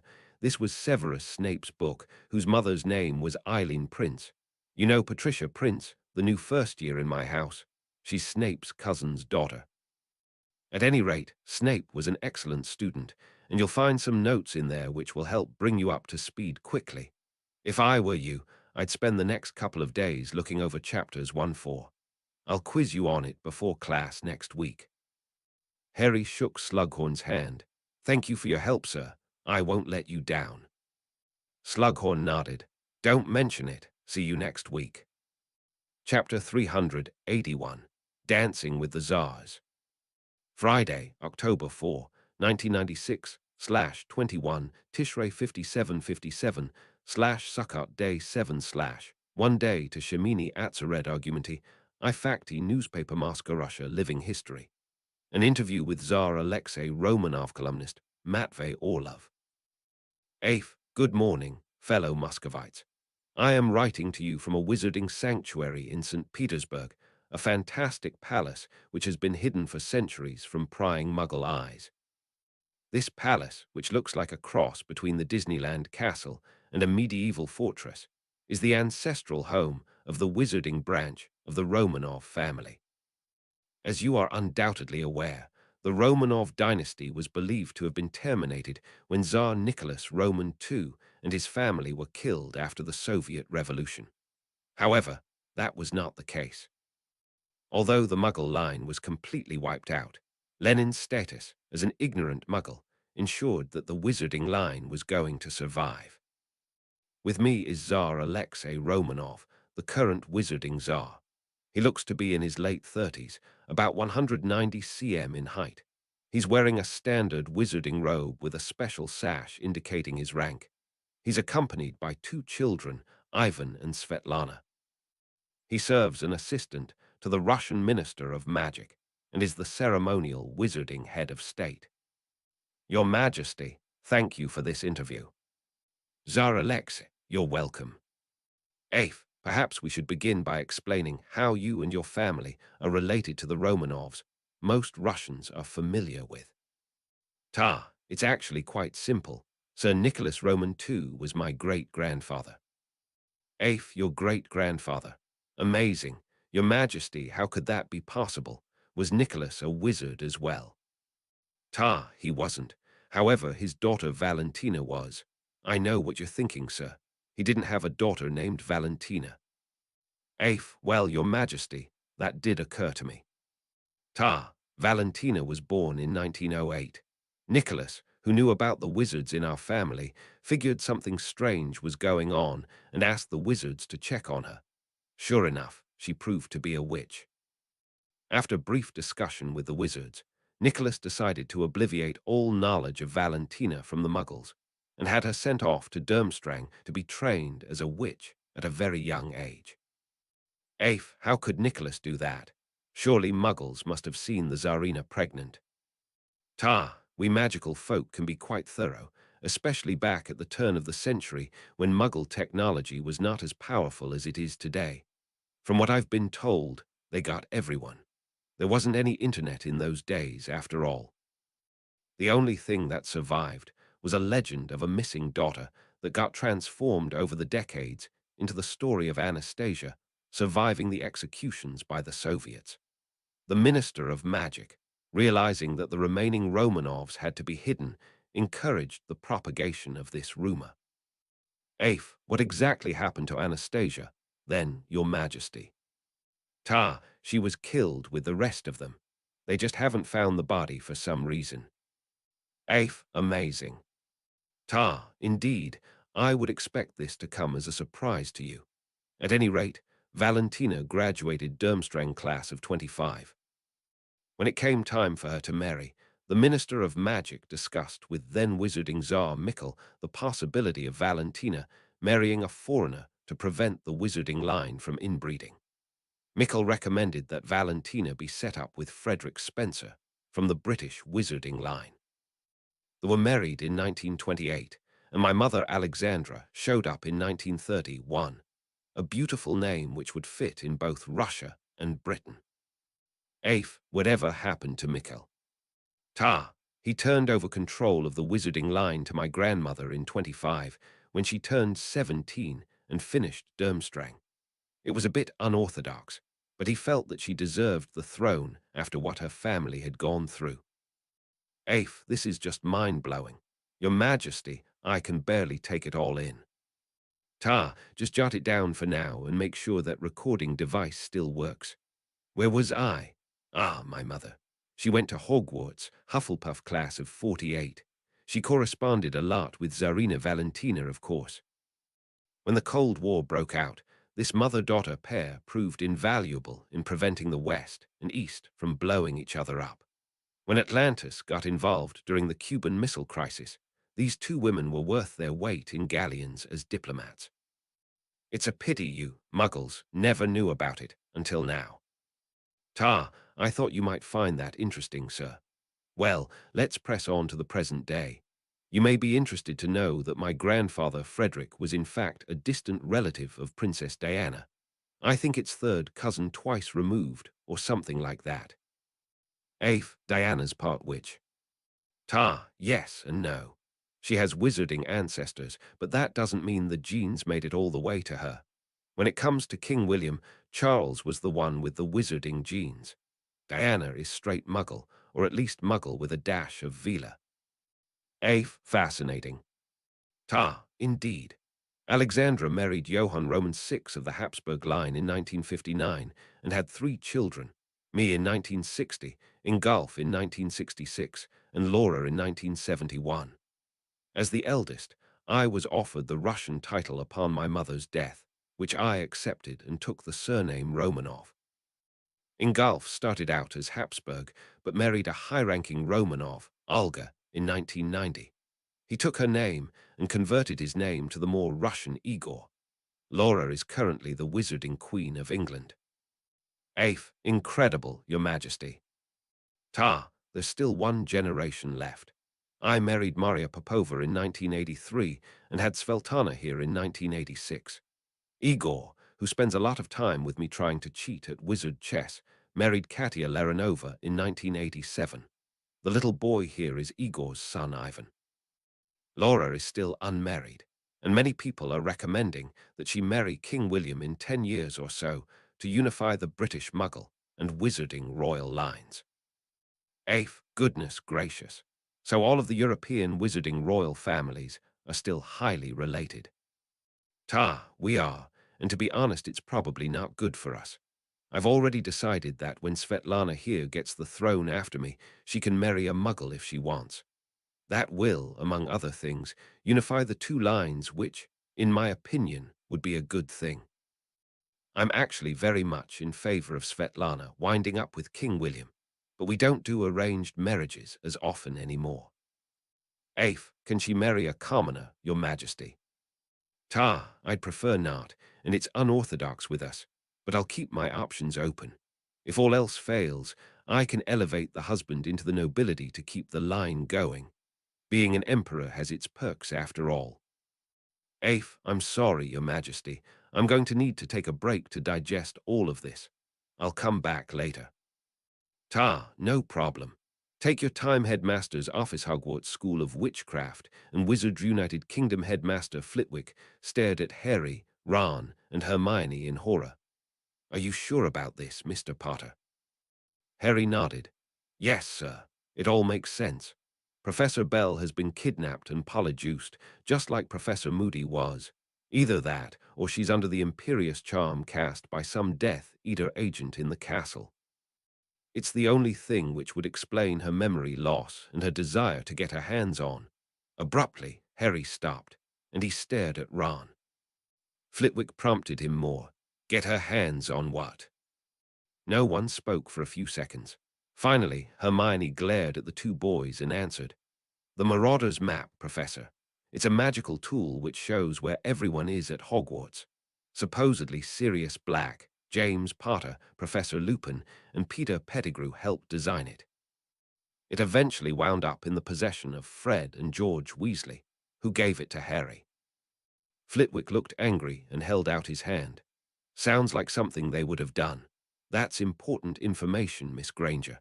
However, you do realize that I'm going to have to confiscate that, as joke products like that aren't allowed at school. Give it to me now, please. Harry shook his head. I can't, Professor. Belle took it from me a couple of weeks ago, and I haven't seen it since. The same thing happened with the fake Professor Moody 2 years ago, Sir Crouch Jr. Realized what the Marauder's map could do and grabbed it before we could use it to blow his cover. Rest assured, however, that you won't have to deal with it anymore. Hermione went on from there. Professor, do you know of any new students or staff members whose last names start with Z? Flitwick thought for a moment. Not that I know of. There haven't been any students whose last names have started with Z for the past 3 years. Are you implying that you saw a stranger in Hogwarts with this map of yours before Professor Bell confiscated it? Harry nodded vigorously. It's quite possible, sir. I remember a Russian-sounding name starting with Z. I figured it was a first year until Hermione reminded me that the first-year class roster ended with Woods. What was this name? I can't remember for certain, sir. All I recall is that it sounded Russian. Did you see this name many times, Mr. Potter? If so, where? Harry thought for a good 30 seconds. I'm trying to remember the details, sir. I remember seeing the person in Professor Bell's office. Bloody hell. Flitwick swore. Merlin's beard. Why didn't you tell us this earlier? Harry wrung his hands. I thought it was a first year who was serving detention with her. Was Professor Bell in the room at the time? No, Headmaster. Flitwick grew more animated. That implies Polyjuice Potion and not Imperious. Was this person ever in Professor Snape's office? I don't remember, sir. Flitwick began pacing around the room. This is very troubling, particularly since we tested all of the staff members for Polyjuice before the school year started. We didn't want another Barty Crouch Jr. among us. Harry winced. I'm sorry, Professor, but I think the agent figured you'd do that. I suspect that Bell was polyjuiced a couple of days after class started, after any preliminary screening. I remember seeing a syllabus with lots of interesting books on it, which suddenly were replaced with Russian folk tales early in the semester. That sounds exactly like what a Russian agent would do if she were trying to pass herself off as a Muggle studies professor. Flitwick shook his head gravely. A Death Eater passing herself off as a Muggle studies professor. Who would have thought it? A Muggle can't pass herself off as a wizard, but a wizard can certainly pass herself off as a Muggle simply by refusing to use magic in the castle and flinching when she touches wands. Flitwick stared out the window. This makes all too much sense now. Megan Baldwin abruptly resigns, thinking her mother has died, and then finds out later that it had been a false alarm. That sounds a lot like someone trying to tamper with her memories in order to get her out of Hogwarts so that this new agent can take over Muggle studies. School was about to start at the time, and Dumbledore was frantically trying to find another Muggle studies professor. Ron interrupted here. If I were the Death Eater, I'd have tried to apply for the job at that point. Were there any other candidates other than Professor Bell? Flitwick gasped. There was a chap named Zygonov. He presented himself almost immediately and asked for the job. Hermione spun to face Harry. Harry, is that? Harry's eyes widened as the word brought back an image of the Marauder's map. That's it, Hermione. I remember the name now. Helena Zygonova. Flitwick reeled back and had to sit down. Dear me, Zygonova, we've been fools all this time. Ron stared at the headmaster. The names sound similar, but are you sure they're related? Hermione nodded. Positive. Ron, the A at the end of the name, is a suffix indicating that the person is a woman. Unless I'm very badly mistaken, this Helena is Zygonov's wife or unmarried sister. Flitwick nodded. Indeed. Dumbledore mentioned that Zygonov was married. Everything is all too clear now. Zygonov forces out Professor Baldwin and tries to take the job so he can go after Albus Dumbledore. He doubted that these kids really needed to know about the Deathly Hallows and the Elder Wand. He does this with very little warning before the school year starts, so the odds of finding another candidate are very low.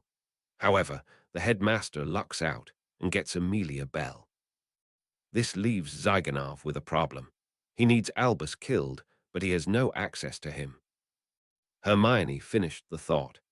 The Polyjuice potion doesn't work across species, and people often find it difficult or uncomfortable to appear as the opposite gender. He decides that he didn't want to polyjuice into Belle, so his wife does it. Helena Zygonova waits until the school year starts and then replaces Belle. It all fits, headmaster. Dear God, it all fits. Flitwick nodded sadly. And unless I'm badly mistaken, that sudden gap in Professor Bell's memory means that either Zygonova obliviated herself so she can't incriminate herself, or she brought back Bell to unknowingly cover her escape, in which case she'd be Merlin's beard, Aberforth. Harry didn't like the sound of that. What? What does Professor Aberforth have to do with this? Madame Rosmeter claimed she saw Professor Bell leaving the Hog's Head while we were fighting the snake. Now that we've studied the Room of Requirement, we believe that there may be a secret passage into the Hog's Head from one of the configurations the Room of Requirement can take. We were under the impression that Bell managed to escape through there. This all makes sense, except that an hour later a drunk Aberforth claims to have seen Bell suddenly appear in the Hog's Head, without walking in the door.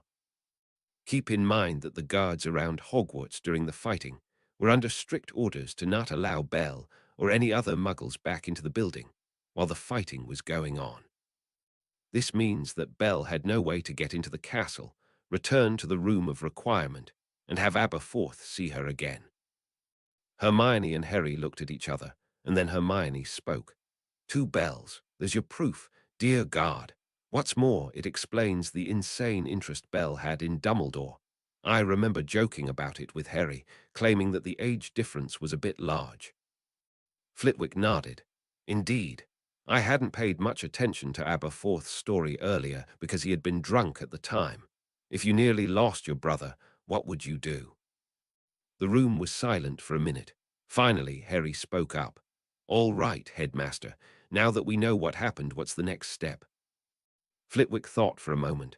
First, we'll send people to St. Francis's to keep an eye on Dumbledore. You'd expected one of those 2 Death Eaters to go after him once they know he survived. Second, we're going to have to prevent everyone from leaving Hogsmeade until we've done a thorough investigation. From what I've been told, people are leaving town in a hurry, afraid of the Dementors and the Death Eater attack. Hermione whistled. You're thinking the Zygonovs are going to try to escape in the confusion. That's correct. I suspect they're probably still here, so we have to work quickly. I'll have Mrs. Flame will talk to the minister. Flitwick went on. Third, I want Professor Bell in here as soon as possible. She probably doesn't remember much, but I'll take what I can get. I'll also give her that Polyjuice detection potion with luck. The wrong one will still be here. Hermione shook her head. I doubt that Zygonova would still be here, so Bell's abrupt memory loss implies that the original professor was put back. Flitwick shrugged. That's most likely the case, Hermione. However, there's always a chance. There's also one last thing we need to discuss, something which you 3 might be able to help with. Harry's ears perked up. Really, what's that? Flitwick gritted his teeth and spoke in a low voice. Someone must have convinced Professor Baldwin to leave to make room for Zygonova. Someone with access to that particular professor. Hermione saw where he was going. You're thinking there's another Death Eater mole here, someone who's still hidden, and you're thinking students. Flitwick nodded. Indeed. Keep an eye on Draco Malfoy, Vincent Crabbe, and Gregory Goyle, and keep in mind that they're all about to turn 17 soon. If they want to do something unpleasant, they'll want to do it before they turn 17. Harry shook his head. They didn't do it, Headmaster. We're sure of it. They didn't kill Albus Dumbledore. The question is whether they were accomplices in helping the Death Eaters get rid of Professor Baldwin. Remember that Mr. Malfoy has turned double agent once before. In the meantime, I want to get Professor Baldwin here to see what she remembers. You three head off, and don't say a word about this. Thank you so much for this information. Ron muttered to himself as the three headed towards the exit. I'll never trust Malfoy. Never. Suddenly, Hermione stopped and turned back to the headmaster. Sir, what happens if Snape changed sides again and forced Baldwin out, and the Death Eater who attacked Dumbledore hadn't known that he was on their side again? Flitwick frowned. That, unfortunately, is another possibility, and we have no way to contact Professor Snape anymore to confirm this. Let's hope that's not the case. Once we've figured out what happened with Mr. Malfoy and Professor Snape, we have to deal with the real question. Oh, what's that? Somebody must have activated Mr. Malfoy, Snape, Zygonova, and so forth. Who's running the Death Eaters now? I can't imagine he who must not be named returning, but I've been surprised before. Chapter 382. Rockworms Invade Boston. Friday, October 4, 1996/21, Tishrei 5757/Sukkot Day 7/1 day to Shemini Atzaretsity Hall, Boston. Massachusetts, United States of America. Mayor Tom Menino stared at the wizard in his office in disbelief. Wizard Kershaw, I know magic can be powerful, but this is almost unheard of. Robert Kershaw shrugged. I agree that the methods of construction aren't exactly what you would call commonplace.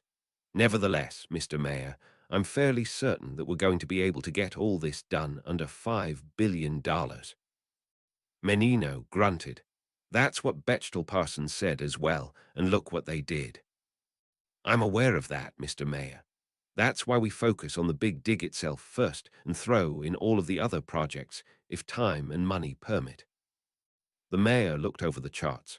Can we go over the details again, please? I want to make sure you're saying what I think you're saying. Kershaw smiled and flipped the flip chart back to the beginning. We'll start with the central artery tunnel. The plan is to have the surveyors figure out where to put the tunnel. Once we've got that, I'll contact some of my friends in the 4 towns, the 2 remaining towns, and have them send one of our rock worms over to Boston. This creature is about 20 feet long and has a 6-foot wide body. Oh, and he eats rock. Menino nearly choked on that. You're going to have this monster chew its way underground and create the tunnels that way. Yes, Mr. Mayor. That's how most of the Iron Tree Tunnel was created after all. It will work. Furthermore, you'll get another aqueduct connecting to the Quabbin as a side effect. We'll place spells at either end to make sure no accidents happen again. Menino chuckled. I'll give you points for creativity.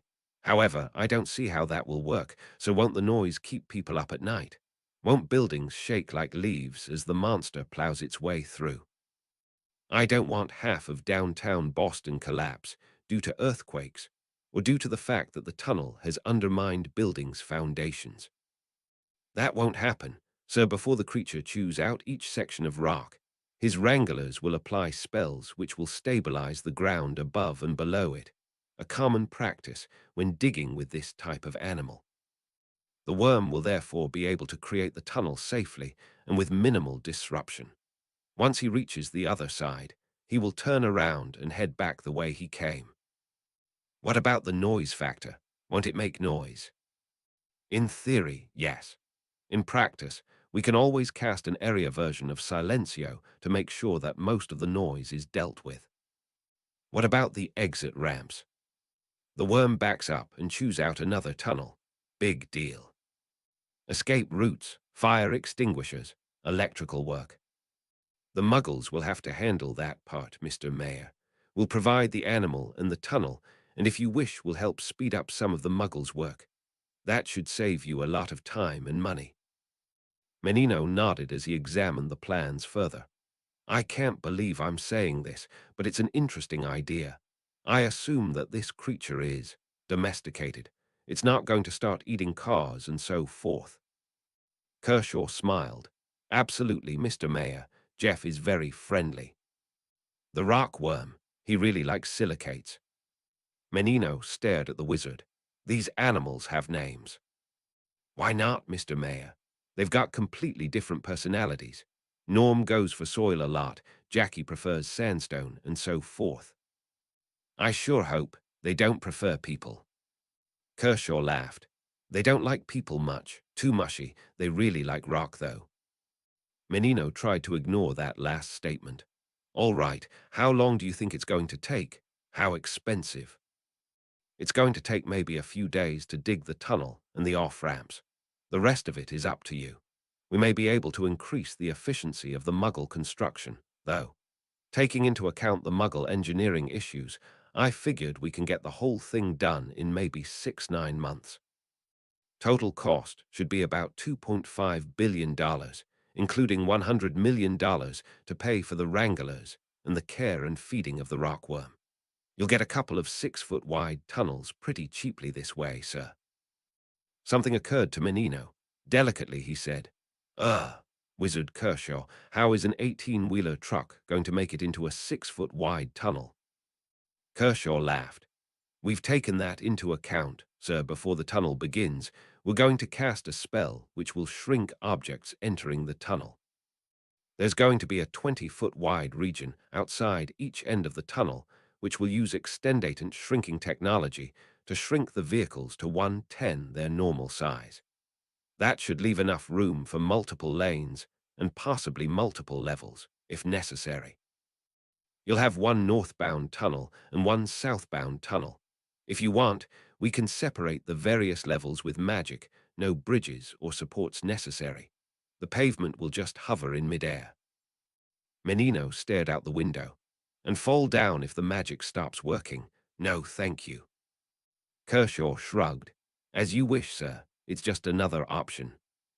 Menino nodded and flipped over to the next chart. All right, that leaves 2.5 billion. Let me guess. You're going to use these critters to chew out the north-south rail link. Kershaw nodded. Precisely, Mr. Mayor. That's going to be relatively easy once the route is planned out. It may be kind of curvy, but it will work. $500 million. Wondering if the wizard was mad, Menino flipped over the next chart. I can already where you're going here with the green line extension. You wanted the tunnel dug out underground with more worms. Exactly, Mr. Mayor. We provide the tunnel and help build the stops. You connect it to the surface. $500 million.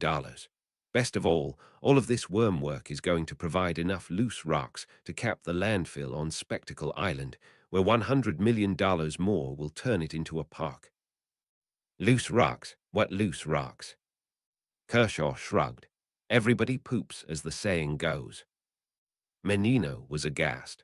You're going to make a park out of worm shit. Why not, Mr. Mayor? Jeff defecates rocks. They're good at covering up landfill, and we can always put plants and so forth on top of it. Still dubious, he flipped over the last piece of paper, the one which was the most amazing of all. It was entitled I-695 Skyway Belt, $1.4 billion. Menino pointed at this chart. This, my friend, is beyond belief. I don't even see how this is going to possibly work. Kershaw looked at him in surprise. Why not?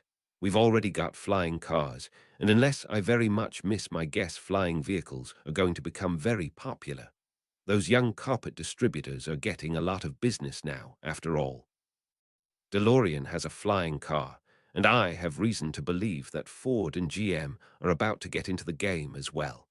We'll ignore the Bentley Pegasus for now as it's too pricey. This goes beyond flying cars, Wizard Kershaw. You're talking about a highway floating in midair. Why not, Mr. Mayor? It's going to be restricted to flying cars, of course, which the passengers use at their own risk. Since it's a brand new road, its construction won't impact existing traffic. All we need are the levitating signs, which are going to be easy. The cars just launch themselves into the air and follow the signs. At the very minimum, it will encourage the use of magical flying vehicles, which in itself is somewhat good for the environment. Not if planes hit them coming into Logan. Kershaw shrugged.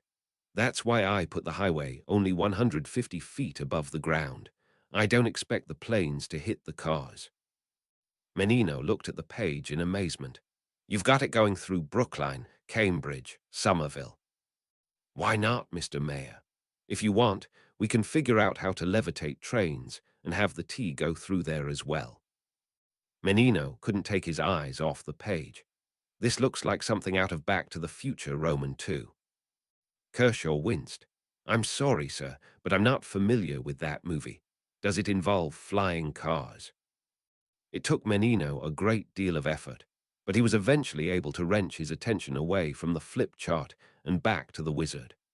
I must confess, Wizard Kershaw, that if this works, you'll have the gratitude of every single Bostonian.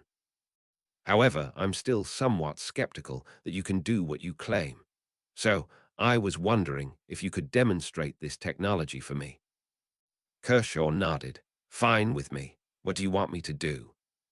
Menino grinned. If the wizard could pass this test, particularly with the water issues, the mayor would sign him up immediately. I read somewhere that part of Dana was exposed when the reservoir flowed out through I-entry. Kershaw nodded. That is correct. Is it inhabited? No, Mr. Mayor. It has been left as a memorial to the attack. Good. I want you go over there and demonstrate all of these worm tunnels and so forth, while simultaneously ensuring that the site is maintained as a dignified historical monument. In addition, I want you to provide examples of levitating signs and underwater work, taking care to consider safety implications. If you pull that off, you've got the job. Bechtel Parsons is going to have a fit, but I'm sick and tired of their excuses. Certainly, give me a month and then come to Dana. I assure you that you will like the result. Menino nodded and shook the wizard's hand. Make it so. Good luck. The wizard nodded and apparated out of there, leaving Menino wondering whether he just imagined that whole conversation too surreal to be true. He had to dispel that notion immediately, however, as the flip chart with the big dig plans was still sitting in his office.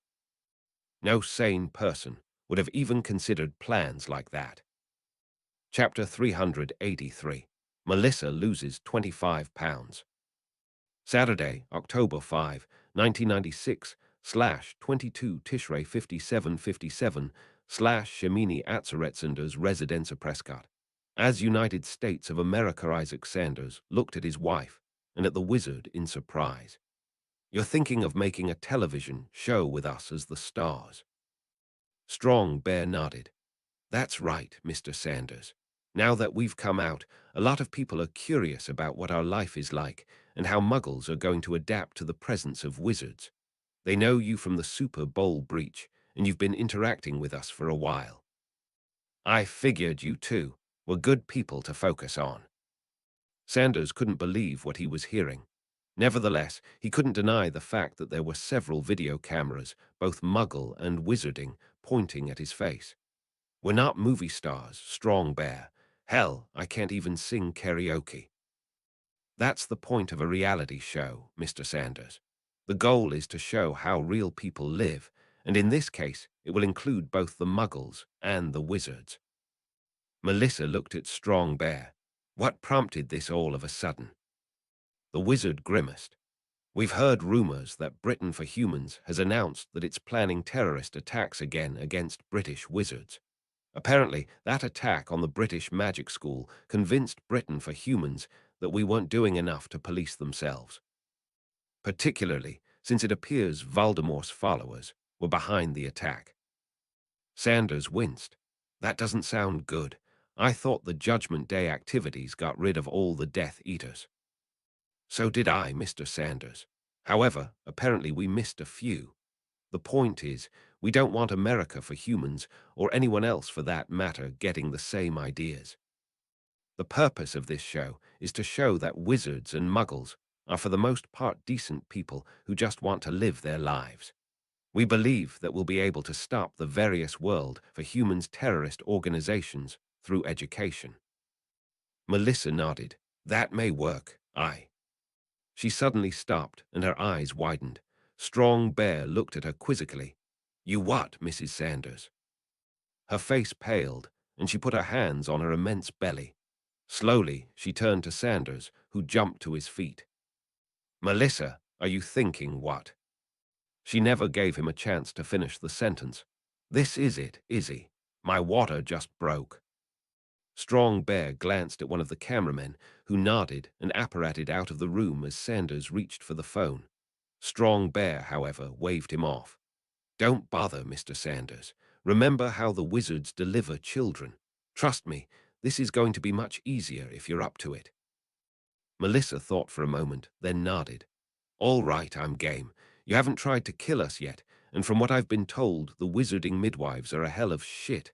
I just had a contraction. Strong Bear took one look at Sanders, who seemed to be paralyzed with shock and worry. Not surprising for a first-time father, he thought. It looked like he, Strong Bear, would have to take over. Besides, Mr. Sanders wouldn't know what to do anyway to prepare for a wizarding delivery. He started ordering people around. Mr. Sanders, get her over to the bedroom as soon as she can and put her on the bed. One of the cameramen has left to get the midwife. Mrs. Sanders, can you walk? Melissa nodded. I think so. I've never been through this before, so. Good. Go to the bedroom and lie down on the bed.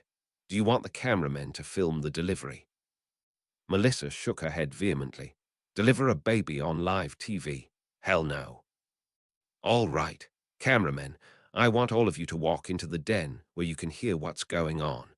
The only people in the delivery room are going to be the Sanderses and the midwife. Some of the paparazzi grumbled a little, what a surprise, but they agreed. They all crammed themselves into the den while Sanders and Strong Bear helped Melissa make it into the bedroom. Once she was safely on the bed, Strong Bear left the room, told Melissa to get undressed, and pulled the door shut. He turned away from the door just in time to see the midwife and first cameraman apparate into the living room. Briskly, he told the midwife to head into the bedroom and dragged the cameraman into the den with him. The midwife glanced at him. How far has she gone so far? It's just started, White Star. Her water just broke, and she just had her first contraction. How much time should I tell everyone? Half an hour. The midwife nodded. I'm going to have to delate her, so give it half an hour. If I were you, I'd spend the time getting a religious chaplain if they want it, and or figuring out where the nearest Muggle hospital is, in case there are complications we can't handle. Which reminds me, when's her due date? I can't remember exactly. I think the baby's a little premature, though it's less than 2 weeks. Good, so nothing serious. I'll head in there and see what I can do to keep those cameramen from interfering. Strong Bear nodded, wished the Sanderses and the midwife good luck, and apparated back over to Fourth Mesa, where Two Bear was waiting for him. Two Bear grinned. Green River just told us. So Mrs. Sanders finally decided to have the baby, did she? That's what it looks like. You've got all the little shirts, cribs, and so forth for the infant. I expect this little girl to get the benefits of both a wizarding and Muggle upbringing. Two Bear nodded, opened a closet, and brought out a large trunk. They're all in here, Strong Bear, along with the betting charts. Strong Bear looked at him and grinned. I forgot about those. What's the range? Two Bear chuckled. We've got virtually all weights from 4 pounds to 9 pounds covered. I think I'm trouble, though, as unless I'm mistaken, the child is premature. There's no way she's coming out 7 pounds 10 ounces. Oh well, maybe I can win on the name.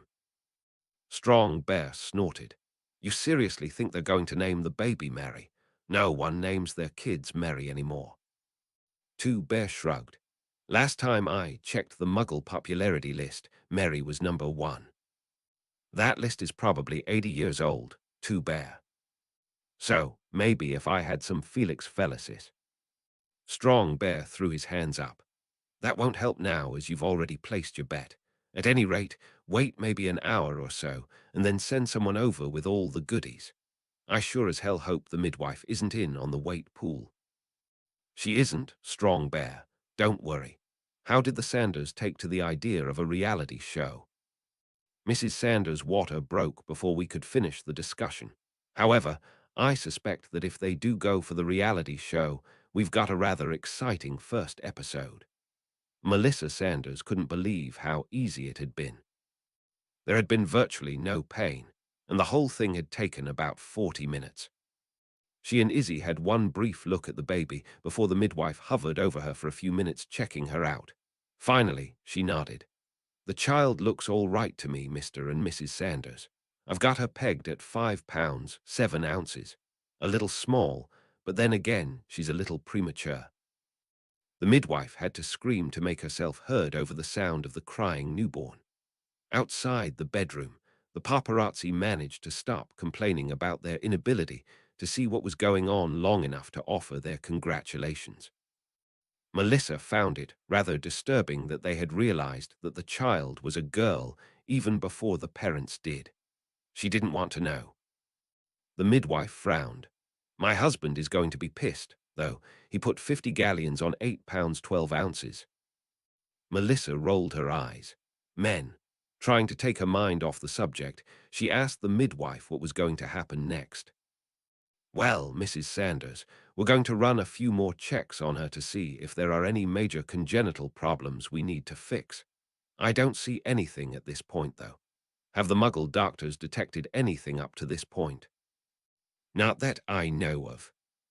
Good. That probably means she's clean. No, Mr. Sanders, you can count her toes and marvel at how small they are after we put her on your wife's chest. I suspect she's hungry. Melissa pulled down her blanket. Let's hope those nursing classes worked, she thought, and exposed herself as the midwife placed the baby on her chest. The little girl, about the size of a pot roast, had been wrapped in a pink swaddling cloth with the traditional pictures of unicorns, flowers, and so forth on it. The only difference is that this unicorns actually pranced all over the clothes. The midwife smiled at her. Congratulations, Mr. and Mrs. Sanders. Have you decided on a name yet? Sanders nodded. We have indeed, Hermione Fay Sanders. The midwife's response was drowned out by a loud, I won, coming out of the den. Melissa watched as her husband went outside and tried to tell the cameramen to calm down. There was brief exchange in the den, punctuated by someone saying, Come on, all the new parents are naming their girls Hermione now. The midwife smiled and nodded. He's right, you know. Hermione's been a very popular name ever since that eponymous British witch saved the world on Judgment Day. Melissa chucked. Really, what are all the boys being named now, Hermes? Unfortunately, no. Most people outside of Greece don't actually realize that Hermione is just the feminine form of the name Hermes. They just think it sounds pretty. There are still very few Hermeses outside Greece, and there are almost no cases where they go for the Roman equivalent. Mercury, Mercurio, or Mercuria. What are the boys using then? Well, various versions of Anastasios are becoming popular. Travis is on the upswing, as are Harry, Nicholas, and William. Haydar's gotten popular in Muslim countries. Melissa nodded. Remind us of that next time so that we don't wind up with 15 Hermiones in the same class. Will do. Now, I'll leave the room so you and your husband can bond with your new daughter. Congratulations, Mr. and Mrs. Sanders. And with that, she left the room, and closed the door behind her. Chapter 384, Duck Hunt with a Car. Monday, October 7, 1996, Ford Headquarters, Dearborn, Michigan, United States of America. Next up. Next time, tell your ambassador not to kill us. Fred Cortez yelped as the vice president of product development stormed into his office and threw a document onto his desk. Freddie, I think we've got ourselves a problem here. Cortez didn't like the sound of that. The economy appeared to have stabilized for the time being, but there still weren't all the many people buying expensive items like, say, cars. There had been rumors of more cutbacks, and he had been concerned that he would be the next person out the door. Cautiously, he looked at the executive, who looked worried. Sir, what's the matter? The executive pointed at the document on Cortez's desk. Read. GM, WSC team up to make existing cars flight-worthy for $9,995.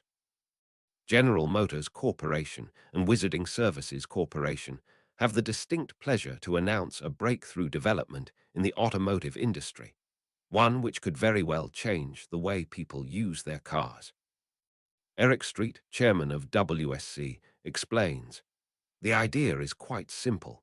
The emergence of the wizarding world has stimulated rapid development in the Muggle transportation, taking cars into the air for the first time. The Bentley Pegasus was the first car to fly, and it was followed soon thereafter by the DeLorean Aviator. Although the Aviator and the Pegasus are fine vehicles, they are luxury cars which the vast majority of Americans will be unable to afford, particularly in this economy. This begs the question, why bother buying a luxury car when all you want to have is a flying one? Furthermore, why bother with a new car at all if you've already got one, and all you want to do is teach it how to fly? My company, Wizarding Services Corporation, has joined forces with General Motors to develop the Jetson package. Jetson can be applied to any make or model of vehicle. For $9,995, it will convert said vehicle into one capable of flight. With Jetson, you will never have to worry about sitting in traffic jams again. Why spend all your time in traffic when you can just fly over it? In addition to the spells required to get the vehicle airborne, the Icarus package will provide the car with extra safety features the unlikely event that the car experiences a problem in midair. The package also includes a 3-day course in driving a flying vehicle. Many of you grew up watching a television show called The Jetsons, which took place in the distant future and featured flying cars. The future, however, is now here thanks to the help of magic. The flying car has arrived, and it is here to stay. With the Jetson package, you can become a Jetson yourself. For more information, contact General Motors or Wizarding Services Corporation. Cortez put the document down in horror. Son of a bitch, we've got a problem, all right. And I bet you can guess what you want me to do. Do something similar for a lower price, or grab some more wizards and have them start teleporting cars, or having them get 100 miles per gallon. The vice president nodded. You read my mind, Freddie. Can you think of anything offhand? Cortez frowned. Well, I've got a few questions. First, how on earth did GM get their hands on a wizard, particularly since Street's operation is based in Texas? WSC has people all over the us now, Freddie, and there are rumors that they may be going international. My guess is that they just grabbed someone from the CWI. The CWI. The Chicago Wizarding Institute, the headquarters for our region. Cortez nodded. I see. And unless I'm mistaken, these WSC people will be willing to work for us as well, particularly if we pay them more and have them produce mass-market flying cars, which cost less than $20,000, that is, an existing car plus GM's package. The vice president smiled. I see we think alike here, Freddie. Indeed. However, I'm not yet convinced this will work. No one's buying cars at all right now, let alone expensive ones. These aren't going to be affordable for the vast majority of Americans, particularly after the novelty of flying cars wears off. The vice president thought for a moment. You have a point. What do you think about waiting out the recession, working on projects to make a really cool magical car? Once people start buying again, we launch. Cortez shook his head. GM will monopolize the industry, and God knows what DeLorean, Toyota, Chrysler, and everyone else will do once they realize what GM is doing. You got another idea, Freddy? Cortez thought for a moment. Slowly, he nodded. Assuming we get a wizard, we do two things. First, the wizard will figure out how to make an existing car fly. Once we do that, we start selling our own conversion package for $7,995. The vice president's smile was vicious. Price war with GM. I like it. I thought you would, sir. At the very least, it will likely get the aviator in trouble. In the meantime, the wizard can figure out how to use magic as an alternate source of propulsion. Brooms and flying carpets work without engines, so why can't cars? Imagine 100 miles per gallon or more and no greenhouse emissions. The vice president's smile widened further. Well done, Freddy. A few more ideas like this and you'll get yourself promoted. Cortez chuckled. I hope so. In all fairness, though, I doubt we'll be able to create a purely magical vehicle in time for the 1997 model year. 1998, however, is an entirely different story. We'll take some of next year's funds from getting other people's cars airborne and pour it into the 1998 Lacewing project. The vice president whistled. Lacewing, not a bad name for a flying car. I like it, actually. 1998 Lacewing. Cortez, thank you, sir. The vice president punched the air in exuberation. I think we've got them, Freddy. I think we've got them. Moscow, the Russian minister of magic, stared at Flamel in horror. You're telling us that we've got Russian Death Eaters running around in England? Flamel nodded. I'm afraid so, Minister. Does the name Zyganov ring a bell? The minister thought for a moment. It's an old wizarding family name. It's not as well known as the Laranovs and the Popovs, but there are a few of them out there. Why do you ask? We have reason to believe that two of the people involved in the attack had the last name Zyganov. There was a woman named Halina Zyganova. Know her? The minister shook his head. I'm afraid not. Do you know her husband's name? Perhaps I know her husband. We don't know his name, sir. I apologize. The minister stood up. Well, that's good enough to start with. Inform your men that will be helping you on this investigation. I don't want the Death Eaters back, and I know you don't either. Flamel smiled. Thank you, Minister. Hopefully, we'll track these people down before they strike again. We've posted guards around St. Francis's in case they try to finish off Dumbledore, but I don't want to take any chances. The minister agreed. Neither do I, Dr. Flamel. Neither do I. How is Dumbledore? He's going to survive, but there's going to be some permanent memory loss. To say the least, he got a bullet to the head. He's been unconscious most of the time to this point, but I spoke him once when he was up, and he agreed to retire from Hogwarts. He also said that we need to get his wand back as soon as possible. Oh, why? It's the Elder Wand, Minister. We don't want that in the hands of the Death Eaters, even if they aren't going to be able to reunite all three Hallows. The Russian responded with a large stream of expletives, and Flamel couldn't agree with him more. Hinhim Howinghamland. In a reasonably well-preserved building of the recently ruined Centaur capital, the leaders of each and every native faction have gathered to negotiate a lasting peace. Some of them, like the governors of the rebellious South, the battered and volcano-ridden West, and the loyalist North and East, were traditional participants even if they had some personal changes, just like the President Nihim, who stayed in office until a new election could be held. Others, however, were completely new to politics. Even when everyone not a citizen or a Yahoo was excluded, the influence of the outsiders was felt by all, with members of the newly founded Catholic Church of Howinghamland and the Communist Party of Howinghamland participating. Since the large battle wrecking the capital, large-scale military operations were put to a stop. Well, not immediately, as all sort of wild gossips about unidentified, and when asked, presenting smart-ass answers, emulating Ulysses' wizards and witches blasting each other to kingdom, come all around the continent, with little regard of collateral damage. But just yesterday, one such witch came to President Nihim, presenting an apology for the inconvenience and a report that the escaped penal legion had no more members left unaccounted for, at least on Centaur soil. Nihim could read people well enough that he didn't need to ask the witch about elsewhere, but that really was someone else's problem now. It wasn't like he had nothing else to worry about, such as Father Martinez's flock. So far, the priest proved to be a reasonable and benevolent force, actually preventing fanatics from committing anti-centaur crimes and welcoming the hooved race's members into his rapidly expanding church. As far as Nihim knew, the Catholic religion's holy scripts said nothing about centaurs, so the priest could have declared his race to be soulless abominations.